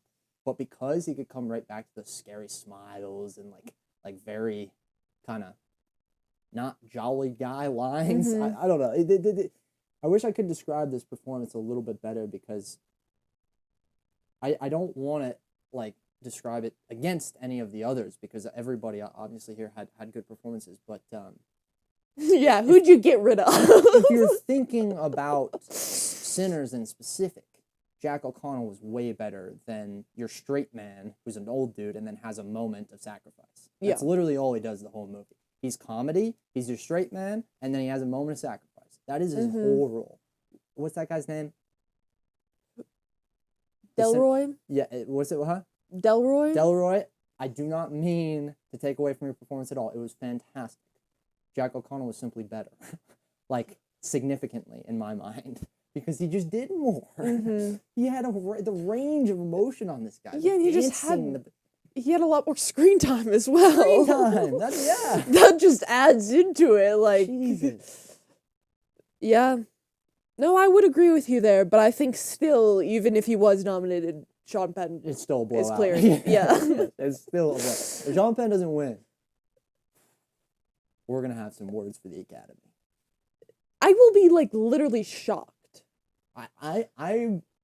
My jaw will be on the floor. The thing is, you have to think about the politics specifically of that role of Sean Penn and the most nominated film of the year.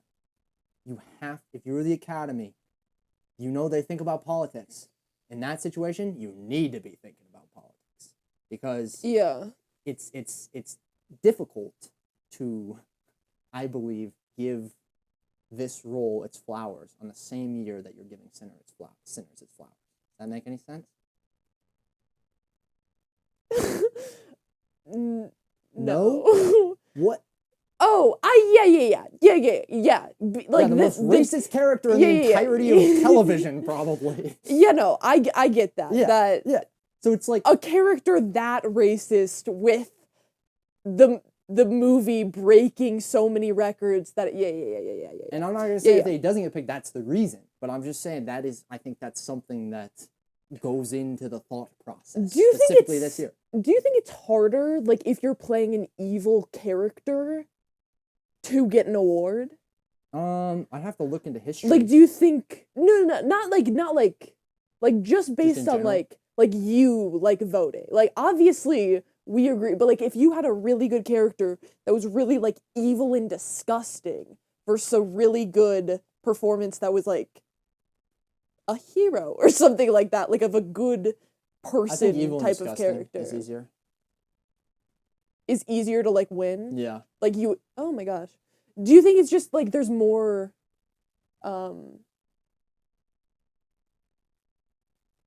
What's the range word? Involved. That's what I was looking. Yeah. Like there's more. I just because if you have your super evil villain, and Sean Penn wasn't always, but like I like where you see this villain at a 3 and a 4, and then they rise up to a 9 and all that stuff. Versus your hero is going to be in the same kind of 3 to 6 range the whole way until maybe he or she has, an emotional moment with another character at the end that gets them up there. Like, you can just play so much closer to your 10s with villains, I believe. Yeah. But it's roll to roll. Like, that's a massive generalization I'm making. Yeah. I was just curious, It's a good one. All right, yeah, I think Sean Penn clearing it. Yeah. Let's move on to Best Supporting Actress. So we have Teyana Taylor from One Battle After Another. Oof. Amy Madigan from Weapons. Sheesh. You're gonna react after everyone? I did it for the first one, now I have to do it for all of them.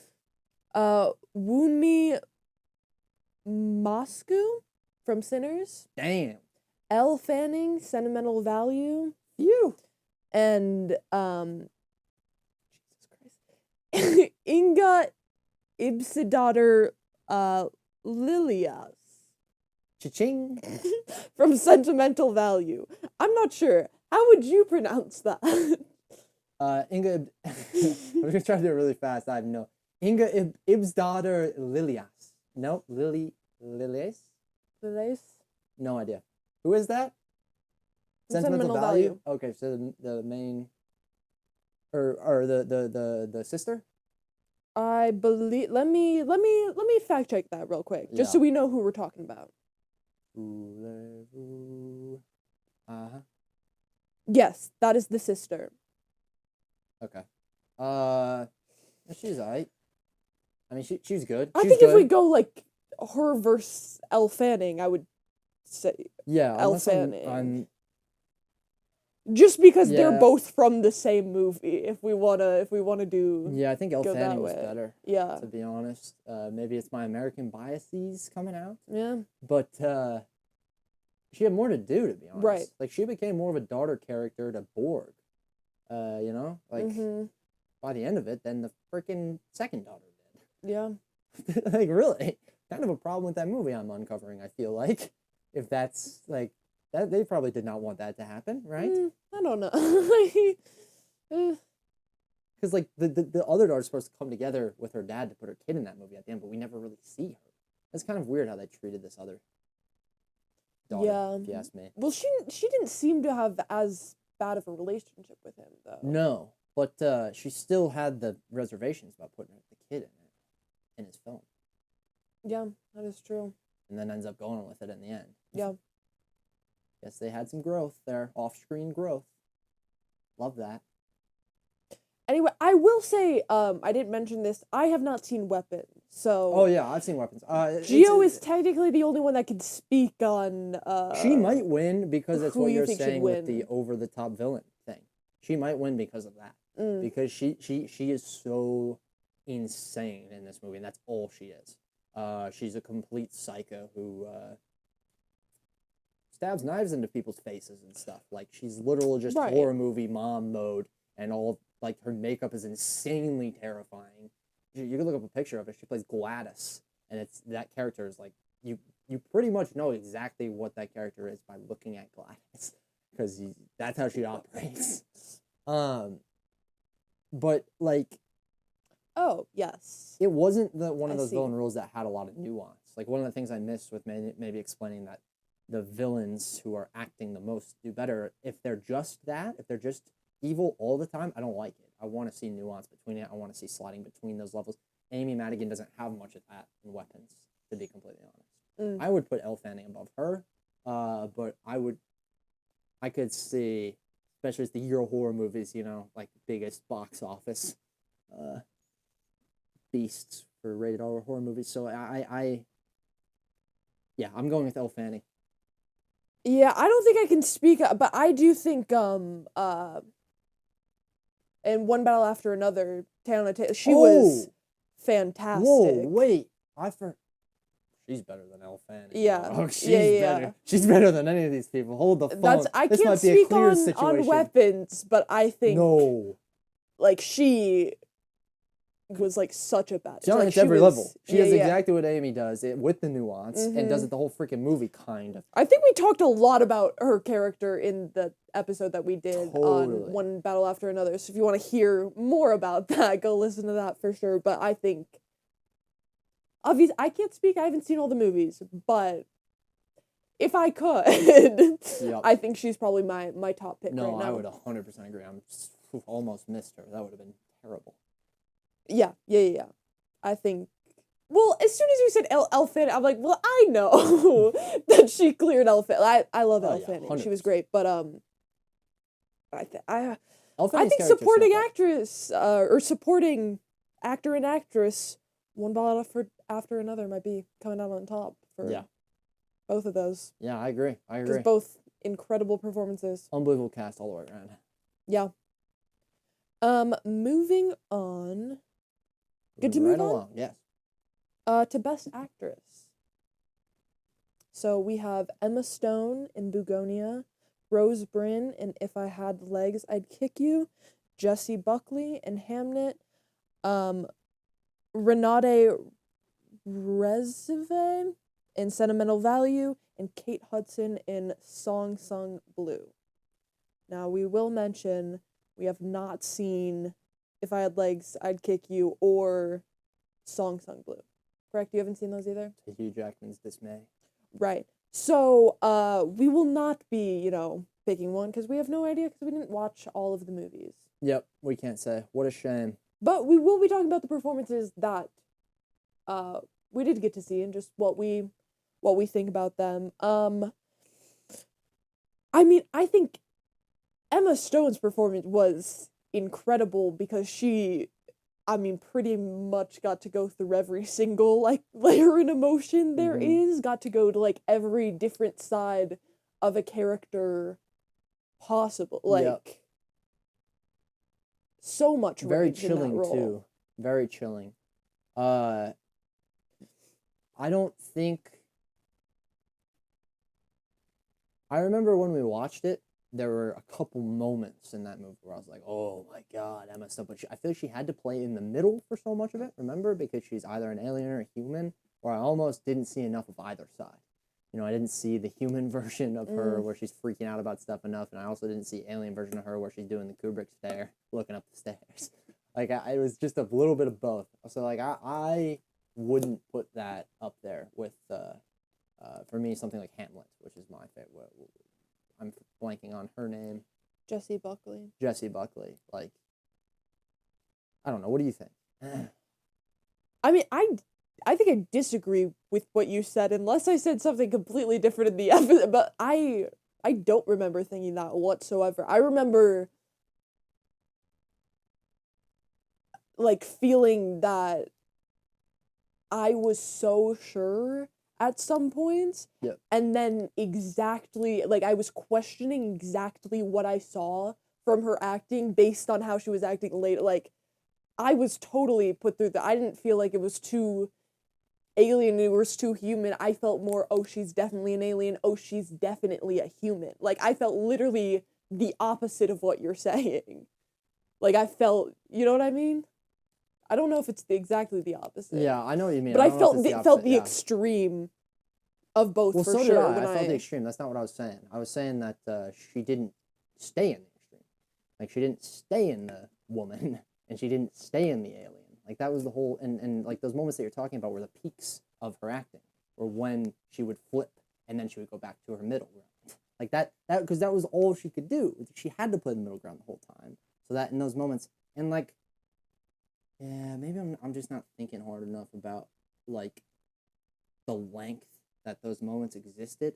But it was just, like, it's exactly what you're saying, though, where it's a single look of, like, whoa, and then going back and trying to figure out, wait, was that an alien or was that? And so I think maybe you enjoyed that process of uncovering her in the middle and felt a lot of skill in that. That middle ground is where I didn't feel skill, essentially. I think that's our opposite. That's... Yeah, that makes complete sense, because you're right, that's exactly what I liked about it, is it's teetering on each side, and then we get it kind of sets in the middle. Yeah, I might revolt. Like, I mean, I don't know how else you would do that role, honestly, is the thing. Yeah, what you can't just reveal yourself. Right, she can't just be one of the like, you know what I mean? Yeah, I think I'm just biased for this Hamnet lady, man. Just the amount of emotion that's all the only, and I guess I'm not supposed to be doing a comparison, right? Because I can't even pick one. Yeah. So it doesn't even really matter. They both had amazing performances. Yeah. We don't have to pit women against each other. We could all be they should all win. But the way, like, she had, you know, the birth scenes and stuff, and just, like, the emotion that she was able to bring. You talk about, like, tenning. Like, she tenned at so many points in anger and grief and all emotions that she went through, while also being this outsider and a lover and a mother. Like, it was just unbelievable the many faces she was able to put on. The freaking turns into, like, this little, like, activist at the end, you know, where she's like coming in there and, like, all of a sudden is, like, calling out William now for his stuff and, like, doesn't want, like, that. It was just unbelievable, I think, how it all felt like the same person, yet she's able to show so many different shades. Yeah, no, I thought she was definitely incredible. For me, we can't pick anyone, so it doesn't matter anyway, but I just feel like there was so much more, like, not so much more, but I felt a lot more range from Emma Stone just because she was literally playing, like, two different characters the entire time. Like, I didn't get to see... It goes into the exact thing we've been saying, it's, like, the villain aspect of it. Like, we didn't get to see necessarily those dark sides other than the grief part of it from Jessie Buckley, right? Like that's where we saw all of like the sort of darkness lie, was in such like a real human place. Whether then we get this completely opposite side. Non-human. Yeah. Where you get so many more emotions from a Yeah. fucking alien. Like, well, not emotions. That doesn't really make sense. But so many different sides to a character when they're going in between Yeah. an alien and a real person. It's like they're two separate characters. Like, you know what I mean? Yeah. That's I think how I feel about it. But again, like both amazing roles for Totally. sure. Good to move on? Yeah, I'm good there. I love how you ask me every time. It's quite nice. Well, no, it literally is usually nice. when I don't ask you, I'll be like, okay, moving on. But one more thing.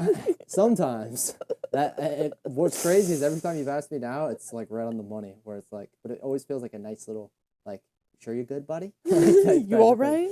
Because you know, if you don't say something you want to say on this, it feels like shit a little bit afterwards. Yeah, Yeah. it's true. All right, now we're on to the category Best Actor. Mm-hmm. So, our nominees for this category are Michael B. Jordan, Sinners, Timothy Chalamet, Marty Supreme, Leonardo DiCaprio, One Battle After Another, Wagner Moura, The Secret Agent, and Ethan Hawke, Blue Moon.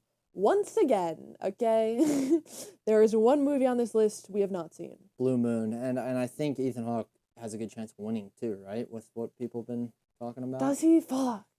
Yeah, I've heard a lot about him. Gotta watch it. But it could just be because, I don't know, it knows I'm an Ethan Hawke fan after I just watched Before Sunrise for the first time. Oh. Potentially. Yeah. But yeah, I wish I could pick one out of here, and I will actually. I forgot about. This is not my pick because I don't think he's the best actor, but this is who's going to win this year. It's Timothy Chalamet. He's 100% going to win.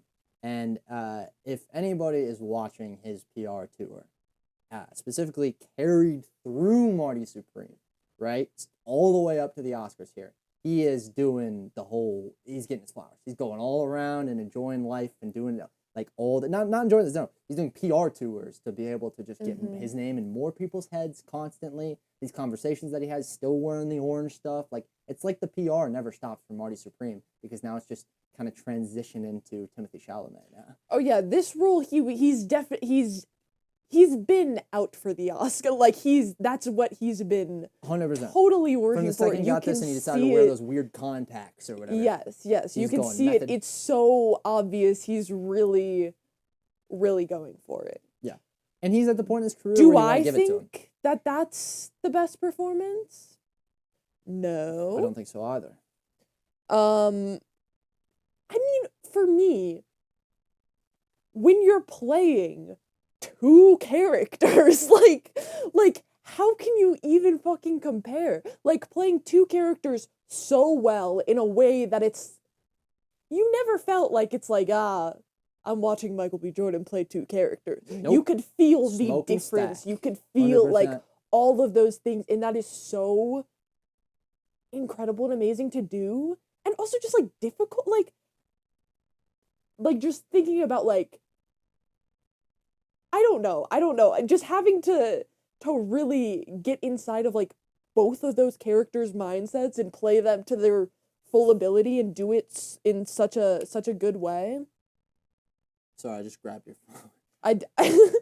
No, really? Well, I just I just feel there was a snub. What? I genuinely thinking about any of these roles, thinking about range, commitment to the role as well. Victor Frankenstein, to me. I like. Obviously, we haven't seen one of them, but so many of these guys are just not. They're not acting to their full. Like Leo's not doing what he can do. That's how I feel about his. Like I've Timothy. seen better Leonardo DiCaprio roles. I've seen better Timothy Chalamet roles. Yeah. Like, I'm not saying Oscar Isaac just brought me something that it was completely to the heights of what I could possibly imagine him doing. It was unfucking believable. Mm-hmm. I mean, the amount of emotion, and to still, the craziest thing was, as we're cutting back to the ship the whole time, you're pretty much hating Victor more and more. But with tiny lines of dialogue and just the way he acts, you like him. Yes. To understand by the end how him and Frankenstein can come in the middle. Like, completely. snub. Yeah, I don't. Like, Michael B. Jordan is my pick out of these. If we had to, but obviously we can't do. But like playing two roles, like you said it perfectly. But playing a role to the fullest, it's Victor Frankenstein. Beyond any of these guys. Playing two roles to the fullest, it's Michael B. Jordan. If only Robert Pattinson was in here, dude. Mickey 17 and 18 have a fucking word. No, but I agree completely with what you said of like, I don't really think Leonardo DiCaprio should get the award because I know what Leonardo DiCaprio can do. Yes. And this wasn't it for me. No, and Bob was a great character, but you could have casted 60 different people as Bob. Yeah. You could have. Mm-hmm. Like, there were some roles that, like, other people could not play other than Leonardo DiCaprio. That was not one of them. Yes. And so that's same with Timothée Chalamet I don't feel like this was his best role. Neither do I. And it's like, does he deserve, like an Academy Award at this point in his career? That's for you to decide. But like, for me, this wasn't the role for if he wins, it'll be looked back on as, in his head, it will be looked back on as the magnum opus for Chalamet's career. With the build up to this, with Dune, and then pulling off of the traditional route, going to Wonka, and then coming back to and the complete unknown, trying for an Oscar role, and then you don't get it, and then you go to the next. But I think as audiences look back, it would be horrible if he won. Yeah. Because this role is not going to stand up to any of the best actors in front and behind him. Like I just. Well, it's like one of those things where it's like, not that this is how it should have been, and I think there are awards that should have gone to Leonardo DiCaprio before this, but it's like, people are like, Leonardo DiCaprio had to get mauled by a bear to win an Academy Award. Like, if you were doing all this work, wouldn't you want, like, this to be your best role, like, ever? Well, that's the like, thing. you know what I mean? I feel like Timothy thinks it is. Oh. I genuinely feel like he thinks it's because he years spent playing ping pong for this role. Every single every single set that he was on throughout, he had a ping pong table. I believe you, but it's just commitment. I'm going back to the thing where like ping pong's just funny. Yeah. And just to be years playing ping pong. That's more part of it. But the whole thing is he did the whole method thing. He tried to do the whole method thing with this role. The first thing, and this adds to it even more, the first thing that I heard about Marty Supreme was a picture of Timothée Chalamet on set. And it was explaining how he's wearing these special contacts that mess up his eyes. So he has to wear specific glasses for them, but they help him basically have some sort of, make his pupils bigger or something, whatever the condition is Marty had. And that's the thing. So it's like, he was going method as much as he possibly could from the very first news of this movie coming out. He was trying to clear space for his best actor role. I just don't think it's that role for him. I don't either. And I think he can do better. The marketing for that movie is more impressive than that movie. I would agree. Like, yeah. He's just I don't know. I would hate for him to win because I'm gonna have to look back on this with just not nearly as much reverence as I would want to. Yeah, I think it is one of those things where it's like, the stars are almost aligning, but I just wish it was a different role. Exactly. Like, this would be the greatest story if it was, like, that amazing. God, he was better as Bob Dylan. He totally was better as Bob Dylan than Marty Mauser. I mean, I would say so, but I do do really like Bob Dylan. So that kind of. That's the problem. Kind of throws a wrench in that. But I mean, his Bob was fantastic. Yeah. Number one. Amazing. That's a whole. You're not just doing taking a real story and kind of. Why is Marty Mauser not an adapted screenplay? Right. So I guess they drew the line. I'm sorry, I'm going back to that, but they drew the line there because Marty Mauser was a real person. That was a real story. So, or wait, I guess that doesn't mean adapted. Yeah. But if they've read a book on Marty Mauser and then made the script with that book, that's not adapted? Well, no. Well, then how's that any different? I'm pretty sure it's specifically taken from a specific thing of media. Like, I don't think it's like, oh, I heard this story. What, like, you know what I mean? Didn't we just establish earlier that was all it had to be? Because that was all Paul Thomas Anderson's was. Because if he took it straight from the book, it wouldn't have taken him 20 fucking years to make the script. That was they hammered that down in the PR or the press for that movie. But that's different than like reading about a character and then coming up with this. So, like, I think there are probably specific basis. It was just the French 97 that were in that book, right? I think that's what I was saying earlier. That's what you said, but I don't know if that's factual. I would love, because that's what you said before I even said that there was a book about it. Yeah. Remember? Because And that was the like, only thing I a book. remembered Yeah, from yeah. the IMDb notes Right. was that the French 97 were from a book. Yeah, so there could be more. Yeah. That's right. I'm not saying you're wrong. I'm just saying the fact that you were taking is just something that you said. not a real quote. That was just up in my head. Couldn't tell you there. Yeah, I'm not really sure. We should look into what the exact guidelines are for adapted screenplay versus original screenplay and how that works. But yeah, I think, well, we can't pick one because we don't know how Ethan Hawke's performance was, but if we could, I would pick Michael B. Jordan. Michael B. Jordan. Yeah. Anything else to say on that front? Not really. I'm still just angry over this adapted screenplay stuff. Okay, well now we are moving on to our final category of the night. Oof. Which is Best Picture.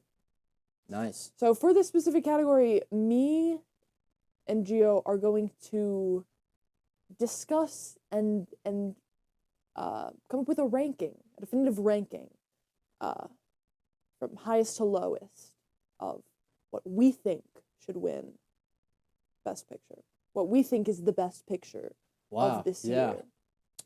So, do you want to hear? I will read the nominees first. Oh yeah, sorry. The Secret Agent, Bugonia, Marty Supreme, Train Dreams, F1, Sinners, Frankenstein, Hamnet, One Battle After Another, and Sentimental Value. So, what do you think do you want to start from like the top or the bottom or just... I'm pulling out my own list so I just don't miss any. Yeah. Yeah, we can start from the bottom, work our way up. Start from the bottom. Well, yeah, you think? So number 10. I know what mine is here. Yeah, I think it's the movie that we had the most issues The Secret with. Agent? Yeah. Yes. Yeah. Yes. I'll let you wait for me to say it just to make sure that you can confirm it. Well, no, I wasn't trying to like give it away. If you were, I don't know. Yeah, I would put The Secret Agent in our 10th 100%. spot. I think after that, the conversation turns to F1 is in there, right? For this 9th spot.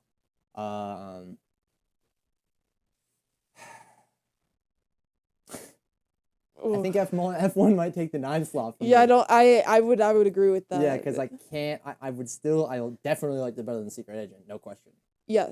But I don't think I can put it above any of these other ones. Agreed. Now I think you can guess from me, based on how passionate I was hating on this movie, what would slide into the 8.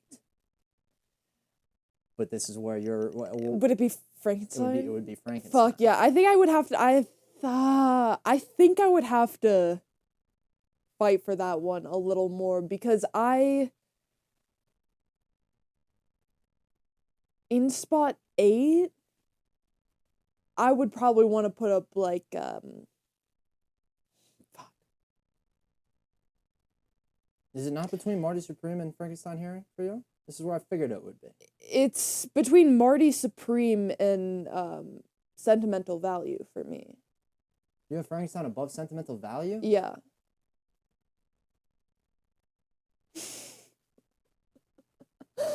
What? Is that really fucking with what you thought? Sorry, I'm just trying to wrap my head because I just didn't engage with that. Like, no, but I did engage story to story. You know, like that's what I gotta remember if I was in. It was And if I didn't go you in really. hating it. I really like there. That was the thing where after Frankenstein, I was like, I need to talk to Gio because there are very few problems I can find with this movie, and obviously you brought up a huge one. That makes sense, but I was like, this is close to like when a. Frankenstein walks in the room at the end, right? Did Yeah. you think then that he's gonna sit down and tell his story? Because like. No, but like, can I be honest? Like, Yeah. when he had that like line about telling his story, I was like, let's fucking go. I started laughing, dude. Whatever Yeah, that I line know was, you I wish said I could that. remember. Yeah, I literally But said I was like, I was so hyped. that's crazy. Like, I had a totally different reaction to that. I don't know what it was. Yeah, that movie. I feel crazy. I 'cause really everybody enjoyed loves it. this. I'm on the. No, but you're I'm the completely right contrarian with here. that complaint that you. It was just something that did not. You're talking about the mutiny. thing. Yes. Like the whole beginning. Soldiers Yeah, becoming non-existent people, just standing there twiddling their thumbs in the cold for Yes. days. Yeah. But I think it was all just thinking about that area. But like, how do you, like Here's like all you've known Frankenstein as, right? Until he walks in that room is the killer. And, you know, the little bit before, like the little bit of humanity that he has in him before he's smart, essentially, or whatever you want to call that, before he can speak. Right? Before then, Frankenstein showed up and tells his story, because that's when you really get on his side, is once you hear how everything went down. But I would say I was on his side from the start. That like from the beginning, I had so much empathy and pity for him that I was. But what did he do to prove that to you that he wasn't like violent? Or I guess he like didn't in the do very anything first... to not prove that he was violent. It was the fact of like he. It's just like that. I don't know what it was. It was like a maternal instinct came over me like the second he becomes alive. Like Wow. I felt so much empathy. I felt so like from the moment there was not there was not like a ladies and second. gentlemen, that's what happens when you cast Jacob Elordi as Frankenstein. I feel maternal towards him. Well done. You have captured the hearts of every single and dude, honestly, Jacob Elordi's casting was really, really good, because that had to be part of it. His performance, that like sadness in his eyes, and that was immediate. Yes. After he got chained up with that totally, yes. Like the moment he's chained up, I was literally like in tears. Yeah. Like So you wanted to hear his story that whole way through? Yes, that's the thing, is I was ready. I was waiting for the story because I'm like, fuck this guy. I'm already on his side. I already, like, I see the humanity. Like, I know, like, it's just, I felt so, like, insanely bad for him, because it's just, like, he has just completely, like, the childlike innocence to him. And I think anyone who sees that is just like, you gotta protect that unless you're a fucking, like, psychopath. You know what I mean? Mm-hmm. Yeah. And in that movie, like, I talked about it before, but just, like, that scene, with, spoiler alert, Elizabeth's, death, like, I thought that whole entire thing, like, from the moment she, like, stepped in front of the shot until, like, she's laying on, like, the rock and, like, that whole entire scene was just, like, so incredible and so much better than what I thought was going to be in, like, a Frankenstein movie. Like, I was, like, whew, truly, like, that's why that movie is so far up there for me, I would say. Yeah. I don't know how we're gonna, because like this is like sentimental value blows the shit out of the water. Marty Supreme beats it a little bit for me. That's where I sit. So I don't know how we're gonna. I think we have to go Marty at this slot. Yeah, no. And then we can go Marty. Cause otherwise we're like now it gets it hard, because now we're looking at sentimental value and Frankenstein, right? Now I can't, like, we're fucked. Now, Now it's over. I'm ending the pod.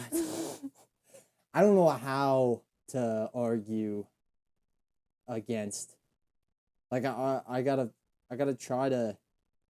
Do you have any like insanely evidence-based arguments that could flip me on sentimental value right now of not liking it or something? Just like negativity on that? Because we found the positivity in Frankenstein. Absolutely no negativity, and if I'm being completely honest, the only thing that takes me out of it is I only speak English. The Netflix. Oh yeah. There's that. We can slide sentimental value there, and we can put Frankenstein next.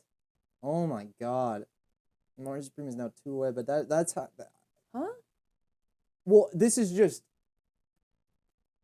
trying to create a combined list of this is very difficult because Marty Supreme is better than Frankenstein for me, which is 2 spaces now in front of Marty Supreme.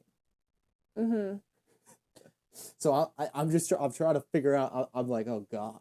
Well, CJ, you need to like stop stressing so much about the ranking and more focus on like the conversation around it. I think because that's where the whole point of this is, of course. Right, but then why are we ranking it and not just talking about the movies? We're doing the ranking to see where they sit in the ranking. Totally. So that's why I'm trying to get to the right. Right, but remember that's what I kind of said that before is like why we're doing it is going to give us a good conversation point so we can talk about all of these movies without going through each one when we've done an episode on most of them, and like that's why we're doing it. I'm just saying don't get so caught up in like fuck this is over here because we're just trying to talk about it in terms of conversation. Okay. Like, so what I was going to say is, like, the one thing, and it's a very stupid, insignificant thing that is completely me-based, is it's harder for me to connect to a movie that's a foreign film that has subtitles. Oh. Because it's hard for me to focus on everything that's happening while dialogue is going on because I'm reading the subtitles. That makes so sense. I can't appreciate the entirety of the movie. Yeah. And that is completely me-based, completely... I'm wrong for that. No, you know what I that mean? trend too, though. That takes away from it for sure. You can't, because if it was in English, it would hit more power. Like it would have more resonance. Not if it was in English. If we could speak the other, like you know what I mean? Well, like that's if we could speak the language. Yeah. Yes, you're totally. Just right. because I think changing the language of a movie like affects it. You know what I mean? Well, no. I think they even had a line in that where it's like, you want this to be a Norwegian film. You don't want this to be an 100%. English. Like, I think that's an important thing to note when we're talking about that movie in specific. Yeah, very important to correct me on that. Thank you. Yeah, but just for me, because of that reason, because I don't speak that language, it's harder for me to appreciate the entirety of the movie when I know there are things that I have missed. Yeah. You know? Yeah, translation will never do it. Yeah. That's the only reason I would say that, like, it's lower in my rankings, I would say. Right. Yeah. I'm pretty good there. So then, So we have Secret Agent. 10. F1. 9. Marty Supreme. 8. Sentimental Value. 7. Frankenstein. 6. Sorry. Oh, fuck. All right, on to 5. On to 5. This is where it's going to get so much... It's going to just keep getting more difficult. But I wonder if we're going to align for what our top choices are. Yeah. 5, I think, for me, the conversation goes between 2 films. Okay. Would you say the same? I'm eyeing 1, but possibly 2. It is between... actually, I don't know. I actually don't know. I because basically, I don't think Bugoni and One Battle After Another are going to be in my top 3. Personally. Mm-hmm. Because I think... So one of those probably needs to get knocked off here at 5 for me. I don't know. How do you feel about that? I feel pretty aligned with that's yeah. The one I was thinking about was One Battle After Another. Me too. But after the that, longest up and down road chase at the end, dude, that Right. absolutely killed the pacing. Yes, And a few completely. other weird things that we picked out with that movie. Yeah. Yeah, I really liked Bugonia. I think it Yeah. was incredible, but I don't think it goes up against the other three, in my agree. opinion. I agree. Okay, I was a little scared that was going to be a place that we might I'm disconnect right a bit. I think So we the go thing we was go next. expectations, though. If you really think about it, for me, that's probably what pushed Bugonia, because it was low expectations for Bugonia shocked me. Yes. High expectations for PTA didn't quite, still good, but didn't quite get to that level. Yeah. You know, so that's fresh out the film. Yeah. Rings true. Okay, so we'll go One battle at 5. Yep. And at 4 is Bugonia. Bugonia. Yeah. That feels good, right? Yeah, that feels good. All right. All right. 3. Hamnet. Yeah. Okay. I think that's obvious. I think there. that's obvious. We have no problems there. 3 goes to Hamnet. There are 2 front runners. I'm scared about this one. That is obviously Sinners and Train Dreams. Now, what is your... let's just go to number 1, right? Because it's the cooler thing. Right. Whatever we don't pick is going to be the number 2. What is your number 1 pick? Best movie. Also your pick for Best Picture. I think it could literally, it's so close that it could it could tip over either edge for sure. But I would say in this current moment, I think my number 1 would be Train Dreams. I would agree. No! I would agree. I would 100% agree. It stole me. It was the second to last film that I saw this year or whatever, and it literally... I was Sinners from the second I saw it. It's been announced on past episodes and everything. Sinners was my best pick, or was my best picture. I was freaking out about, like, this better get nominated. No problems there. But for me, the main thing I can attribute it to, because these are 2, like, close to perfect movies. Yes. Like, these are so good, and the rich themes that you can take from both of them too go so deep. Mm-hmm. But what Train Dreams has to do in its second half versus what Sinners has to do in its second half is where the movie, because Sinners turns into a vampire movie. We all know this, right? And because of that, it is able to, I believe, take the foot off the pedal a little bit and, you know, revving the engine towards your Oscar, right? Like, because you get to do all the gory stuff. You get to do the fighting. You get to have the scene where it's like, all right, let's get the stakes and let's go get the all the stuff to handle. And it's just like, that's just like a tropey kind of horror movie thing. Versus Train Dreams' second half is literally, you figure out the character. Like that's the most important journey, because the whole first half is pretty much set up. The second half is what carries him through, you know, how it's Robert finding people, finding his work, trying to deal with the changes, coming back home, rebuilding, waiting for people. Like, so much happens. Compared to Sinners, it's just nothing, bro. I can't think like that and not pick Train Dreams. Yeah, I'm surprised that you said that, honestly, because I know how hard you've been writing for Sinners, but Yes. I agree completely. Like I said, it's been a minute since a movie has moved me the way Train Dreams moved me. And don't get me wrong, I loved Sinners, and I definitely felt it after watching that, but it not in the same way. Just like Train Dreams, like, completely blew me out of the water. And again, it goes into that expectation thing where I had such high expectations for Sinners, of course, because I've heard so much about it. Had no expectations for Train Dreams. True. That's a big So part. there is a level of that, of course, but I have watched Sinners twice too, so I was able to pick out, you know, what I thought were more flaws. You can listen to in our Sinners episode if you want. You didn't think a lot of what I picked out was flaws with Sinners, so but I think on a second watch too, would be interesting to see where we still land with these movies. Yeah, I have only watched Sinners and Train Dreams both once, and from just my first watch, I think they're both... I can't say it because I've only watched it one time, but pretty near perfect movies for me. 100%. I wouldn't be able to say they're perfect because I've only seen them one, but, like, from my first watch, it's up there, for sure.